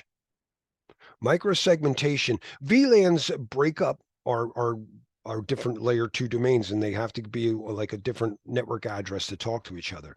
But I could also just lock out a MAC address. I could enable a MAC address, and we'll get more into that tomorrow. But microsegmentation allows me to do this just for APIs. This is really cool, cutting edge cloud stuff, And we do this again. I said we're today SAML and stuff like that, federated identity, OpenID. They happen at the application layer, but I could also just do it right at the network access layer. And this is traditionally how we did this. What's my time here? The history of ways to authenticate over the internet, according to, and remember our standards bodies. And I realize I left one out, by the way. When Larry tries to prove he's right versus, somebody else, and I can't sniff it out. I talked about the IETF. We also want to know about the Institute of Electricians and Electrical Engineers, the IEEE. They have a lot of say-so in standards. And one of the things, when you see 802, that's an IEEE standard. So it's an 802.1x. But it also is the same, you know, the IETF has the same thing. And it's EAP.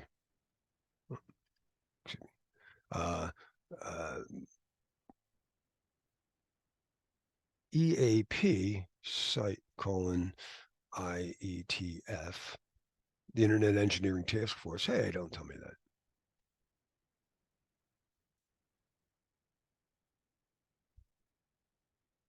Oh, .org. Sorry. I knew that was bad.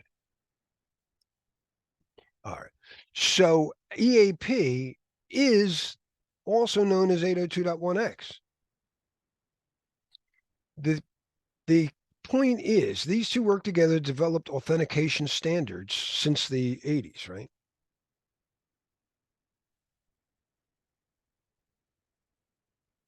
One, I'm going to do it in red.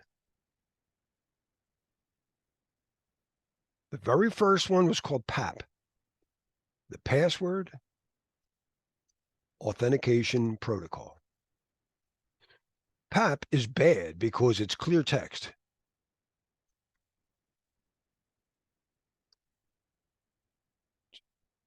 So we don't want to do that. They would quickly replace, not quickly, a few years later, came out with PAP. PAP, not PAP, CHAP. CHAP supports encrypted passwords. That's better. But we're not just passwords today. We're token devices. Larry's little thing here, it's biometrics. So it's PKI. So we need to have something that's much more extensible. And that's why it's called extensible.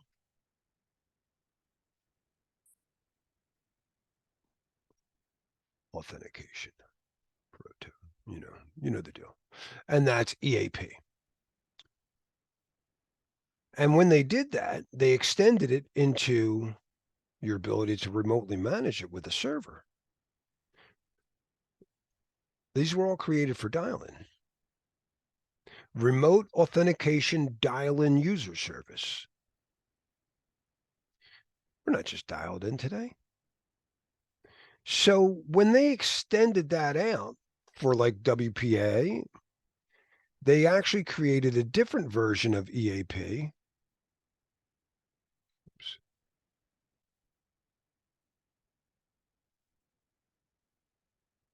Not just for dial-up networks, for LANs, over LANs. Ah, well, that's a little different.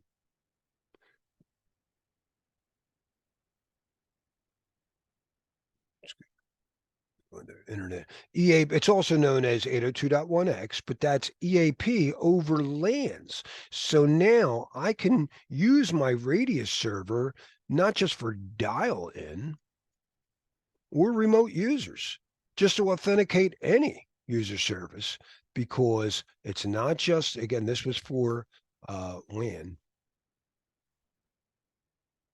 No, I can now do it EAP over LANs, also known as 802.1x. So now we can use these controls on our layer 2 switches.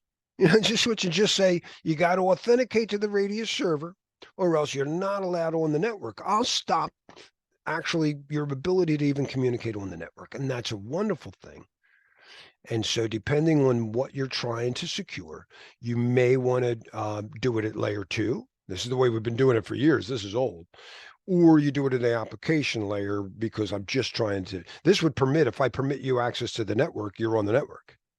But I might have only wanted you to permit just this API can talk to that API.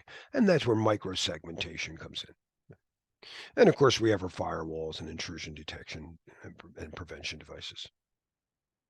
Any questions on this stuff? Guys are being awfully quiet here.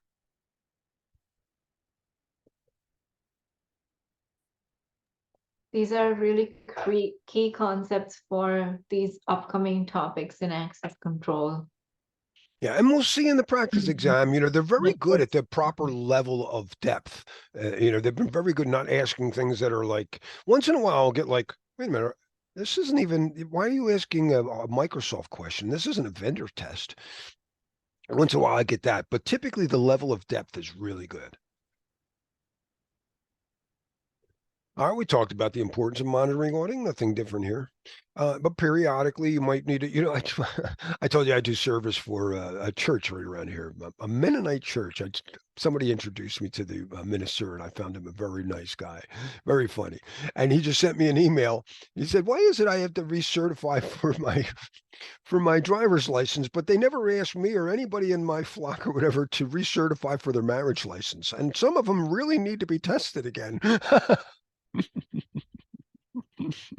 But you should do that periodically. Is this still appropriate? You're going to review usage and needs. You're going to look at, sometimes we have assets that nobody uses anymore.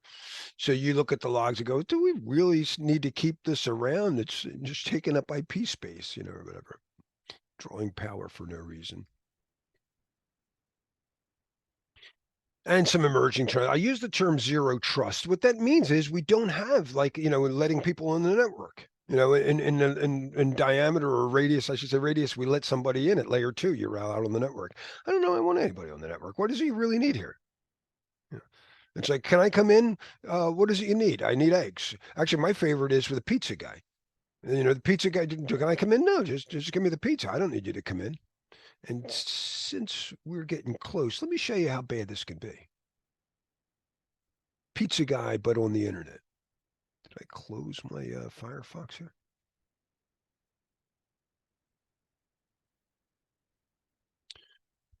FF, that's pretty good. Editing actually. I don't know what it's launching in the background there. I have a pretty locked down Firefox. So when I go to sites, some of the most common attacks are cross-site scripting attacks. I don't want you to give me a script. I don't know why. Oh, we'll close Firefox if that's the case then. I don't want you to do that without asking me. Hello.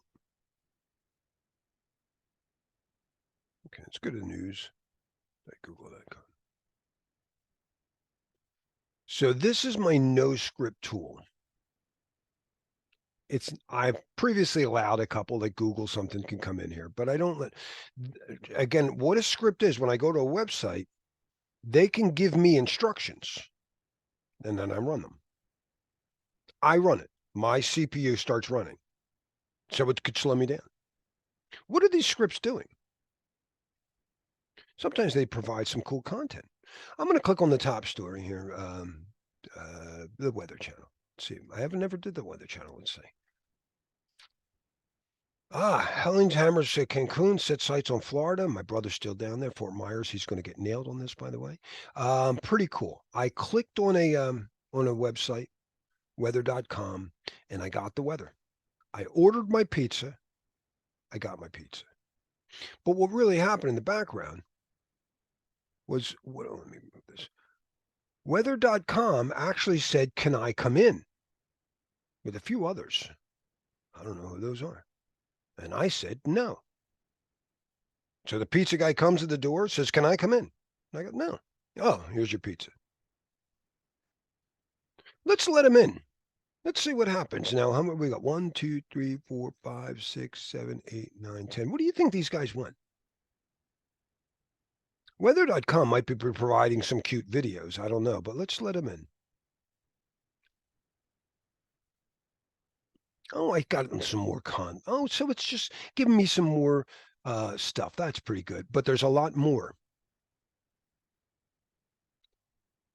Do you know what DoubleClick wants? Do you know what Double Verify? Do you know what they want? They just want data. They just want to gather. What's Larry doing? What's he looking up? What did he click next? Did he try to buy anything? And I didn't. So this is kind of like the pizza man comes, you open the door, he says, can I come in? And you're unsuspecting. Yeah, oh, come on in, young man. Let me clear out his space for you. And he brings in 30 of his friends who are now fishing around. And they're not just fishing around, they're stealing your CPU. It's like they're telling your kids, hey, go around and see what daddy has and see what he's doing. Tell me what he's working on right now, when they should be doing their homework. This is awful. This is why I say, and they didn't come in for free. I'm pretty sure weather.com's making money off of that. They charge these guys to be able to come into my house and find out what I'm doing. Larry, what tool is this? This tool is called No Script. Okay. So do you have blockers enabled for these other websites? I disabled them. I have them enabled by default on Firefox. And I do it for showing people stuff, but it's also where I get my mail and stuff for my Gmail I get from here. So I keep this locked down. My Chrome is nowhere near as locked down. This is terrible. I mean, this is really, really bad. So I'm taking more of a zero trust. You know, I mean, no. But adaptive authentication, this is where AI and what I told you, the cutting edge of SOAR, of what our security orchestration automated response is. The hardest module is the user and entity behavior analytics. That's the hard part. But they can start going, no, that's Larry. I recognize his normal behavior. Wait a minute. Larry doesn't normally go there. We know Larry only likes the first 3 Star Wars movies. This is wrong. He said he liked that 4th movie. No, he didn't. That's definitely not him. All right, let's move on here.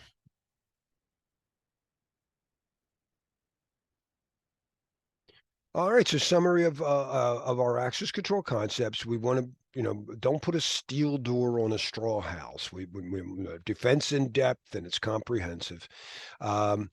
We need to control who, when, where. Again, it's not just that it's from sales.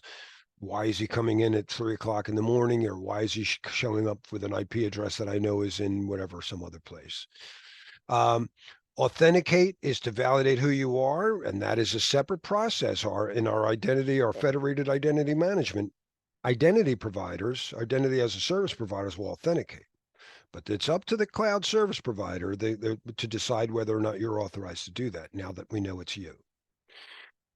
Monitoring real time, when I'm driving my car, I got to real time go over, whether it's the temperature gauge or the rear view mirror. I got to monitor my controls. Audits are like when I come in and it's my next visit. I got to schedule my inspection runs up at the October 31st, but I'm going to get there earlier, right? And that's kind of an audit of my car. And then we talked about some emerging technologies. And I want you to play with this. I think we've done that, and we're going to do some more tomorrow morning. But tomorrow's a longer domain, so I'm probably only going to do like a half hour of review. And with that, I'm going to turn it over to you, Arpita. So I'm going to stop my share. Thanks, Larry. Thank you. Any questions, comments on access control concepts? I don't have any questions so far. Okay, cool. So I just pasted into chat the exercise. We can take a few minutes, 5 minutes to read and think through, and then we can have a quick discussion. And then Larry, I will have to drop off at 2:45. Okie doke. All right.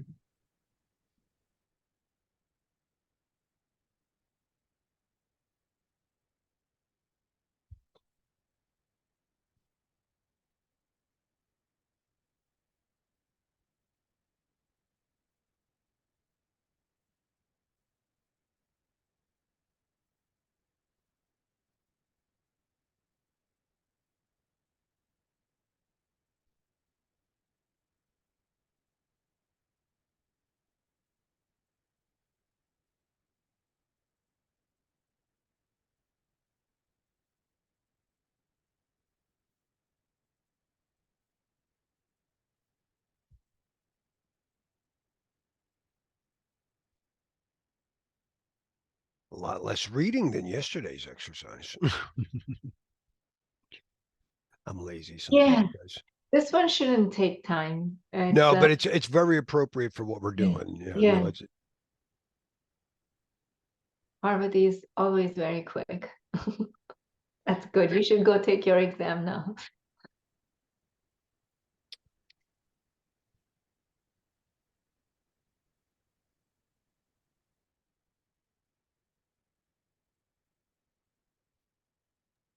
So meanwhile, I have a separate question on a separate topic. So I heard, Larry, you were saying yesterday this certification is free. You don't have to pay any fee. Yeah, they're Do you know trying. how long that is available? Well, their official statement is they want to get 1 million people certified, and I got a feeling they're not doing this out of the kindness of their heart. So I haven't validated this. In fact, let's ask my ATMs. I know and after that they validate. asked to pay $50 membership. Then million subscribers or million people. Is it by the timeline or is it by they reach the mark of 1 million? That's Yeah, what I was wondering. I think it's when they reach the mark. I don't think there's Okay. a timeline yet. But I want to see if they aren't getting funded by the government. The ISC2 is trying to get 1 million CC certified people. Who's paying for this? Who's paying for this? They are giving the exam and training material. I think they charge for the training Okay. material. No, they have No? some stuff Oh. for free. Yeah. It's not enough, people have told me. It's a good guidance, but it's not enough. That's why these classes are. Yeah, so Parvati, if you register as an ISC2 candidate, then Yes, I did long back Yeah. last year or something. Yeah. okay, so you can register for the CC. I think you just have to fill out a questionnaire or something, and it then gives you access to their course, which is like a pre-exam and then some important slides and then a post-exam. It's not comprehensive, but it's better than not having anything. And they Oh, have okay. some exam. I think they have like 100 questions or something that you can take. But Those Yeah. questions are Yeah. not very difficult. They're kind of easy. I think Ben authored them, Larry. What's that for the CC? Ben? Yeah, yeah. Not sure. I'm actually researching the thing. So according to Claude, they don't know. Here's what I can tell you about the funding. One, the ISC funding, a significant portion is likely, so they don't know, to come from them, but corporate sponsorship and government grants, as well as member contributions. I doubt that's coming from. So I suspect it was a government grant. We have some very bright people in CISA and in our cyber in the United Sitting in States. DC. Yeah, that are fighting hard to try to get us up to date because we're really, really far behind. I should. Anybody know who Jesse Jackson is? It's getting old now. Do you know who Jesse Jackson is? No. Should watch my. Is it related to Michael Jackson somewhere? No, he's a famous. I heard that. Yeah, my husband talks about, but it doesn't ring me a lot of bell. I'm going to pause context. just in case. Well, no, I'll just go. So he's a politician and a activist, but he would make things rhyme that shouldn't rhyme. So then he would just like, and it would just be silly. So I made up one about why about the problem of our children and our people not being technical enough. And I said, in China and in India, children are studying to be engineers, but our children are studying to be Britney Spears. So, and that was my joke there. So everybody appreciates my Jesse Jackson impression. Yeah, I think it was very visible when Obama was running for president. It used But to it's attend. Yeah. It is a shame, though. I mean, our kids, I don't want to pick on our kids. They have a rough time. But my older daughter is not into technology at all. She just grew up with the Kardashian generation. I always say that's her issue. With the younger one's very, very, she's different.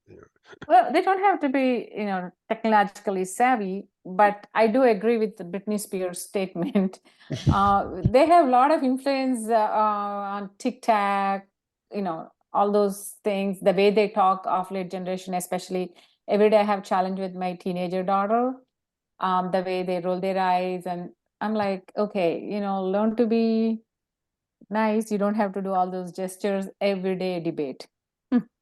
Not easy. No, no. I'm in a new place. My youngest moved out a year and a half ago, and it's so weird through all these years to not have a teenager roll their eyes at you. All right. So I'm going to, I think we've all had the chance to review. Just quickly taking over. I know Parvati, you put your comments in there, but I wanted to give someone else a chance. Bori, Lewis, Nate, Saksham, Cliff. Any ideas what you would like to do here for this particular scenario? Do you agree with Parvati, or do you have other thoughts?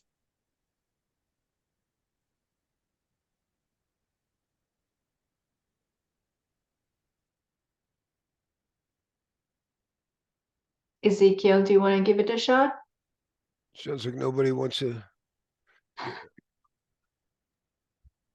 Actually, I'm facing some network issues here, so kind of a disruption. Okay, no worries. Parvati, do you want to go with why you chose RBAC? Yeah, so the sentence, the last sentence caught my eye. It says high turnover, where you need to give frequently change employer roles and stuff. So role-based access is much easier. Let's say if I'm a application owner, based on the types of attrition of the employees, I have easy access as a owner, then give their permissions. Again, could be specific to admin or specific to just a regular user or any of that. So that's why I chose RBAC. Yeah, and that makes a lot of sense, especially when you have high turnover. It helps to have the roles identified and then to drop people in and out of the roles. Yeah, that's especially Citibank problem. It's very weird. I always fought with them. Let's say if an employee in one group, let's say in enterprise risk management leaving, why can't in Active Directory also be deactivated? They will be there next 4 months. Yeah. Yeah, so it's not very great experience there on that. Yeah, they should learn these lessons. Yes, and then I think I think we covered this earlier, but that's what authorization creep means, where people keep accruing access as they move through different positions, because even if they haven't, they haven't been assigned the work in that area, Yep. somebody never removed their entitlements. And I think decommissioning and managing entitlements is a huge challenge. Yep. In any organization, especially the big ones. Yeah, any other comments? That was really good. Parvati, good line of thought. That was fantastic, you. Parvati. And I also, sometimes I go too deep at times. Your sentence, and Parvati caught it, about just that thing about considering high rate of employee turnover. I've been involved in teaching classes for a long time. That is such the default description of RBAC.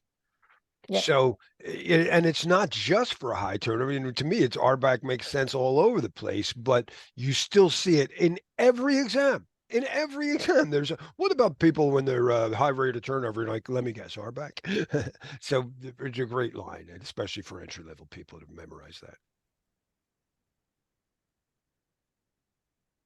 Okay. Sorry, Larry, go ahead. No, I was just going to say that, coming from, I've been doing LAN since the 80s. It was always, when at IBM, when I worked for IBM, we had internal auditors would go over our work. And that is one of the things that they looked at, that I never explicitly granted access to anybody except for your home directory. And in those days, mail was you had a folder that was in your your folder. It wasn't like an Exchange server. So it was always your mail was yours and your home directory is yours. And then that's it. Everything else you got because you're a member. And roles have hierarchies. So we would have like a role that just said something like Philly admins or admin, depth admins. And then all the admins from all the locations were in there. But we would also have like, I could just say, give it to all the Philly admins, give it to all admins. So we had Philly admins was sub underneath all admins, and Larry was in Philly admins, and so it's really nice. You can get these role hierarchies. Great stuff. So you have to rock out of here. Did I say you have children things? Yes, I have doctor's appointment for both the kids, so I will have to sign off. Oh, well, but you know what we I have a want to great do. fun. I want you. You're going to be missed, of course, but I want to use this opportunity to try some access control questions with our LLMs. All right, sounds great. I'll see you all tomorrow. Thanks, everybody. Thank you. Bye. Namaskaram. Namaste. Namaste. So Larry, if you want, we can close early, 20 minutes early. I don't know how many are available right now.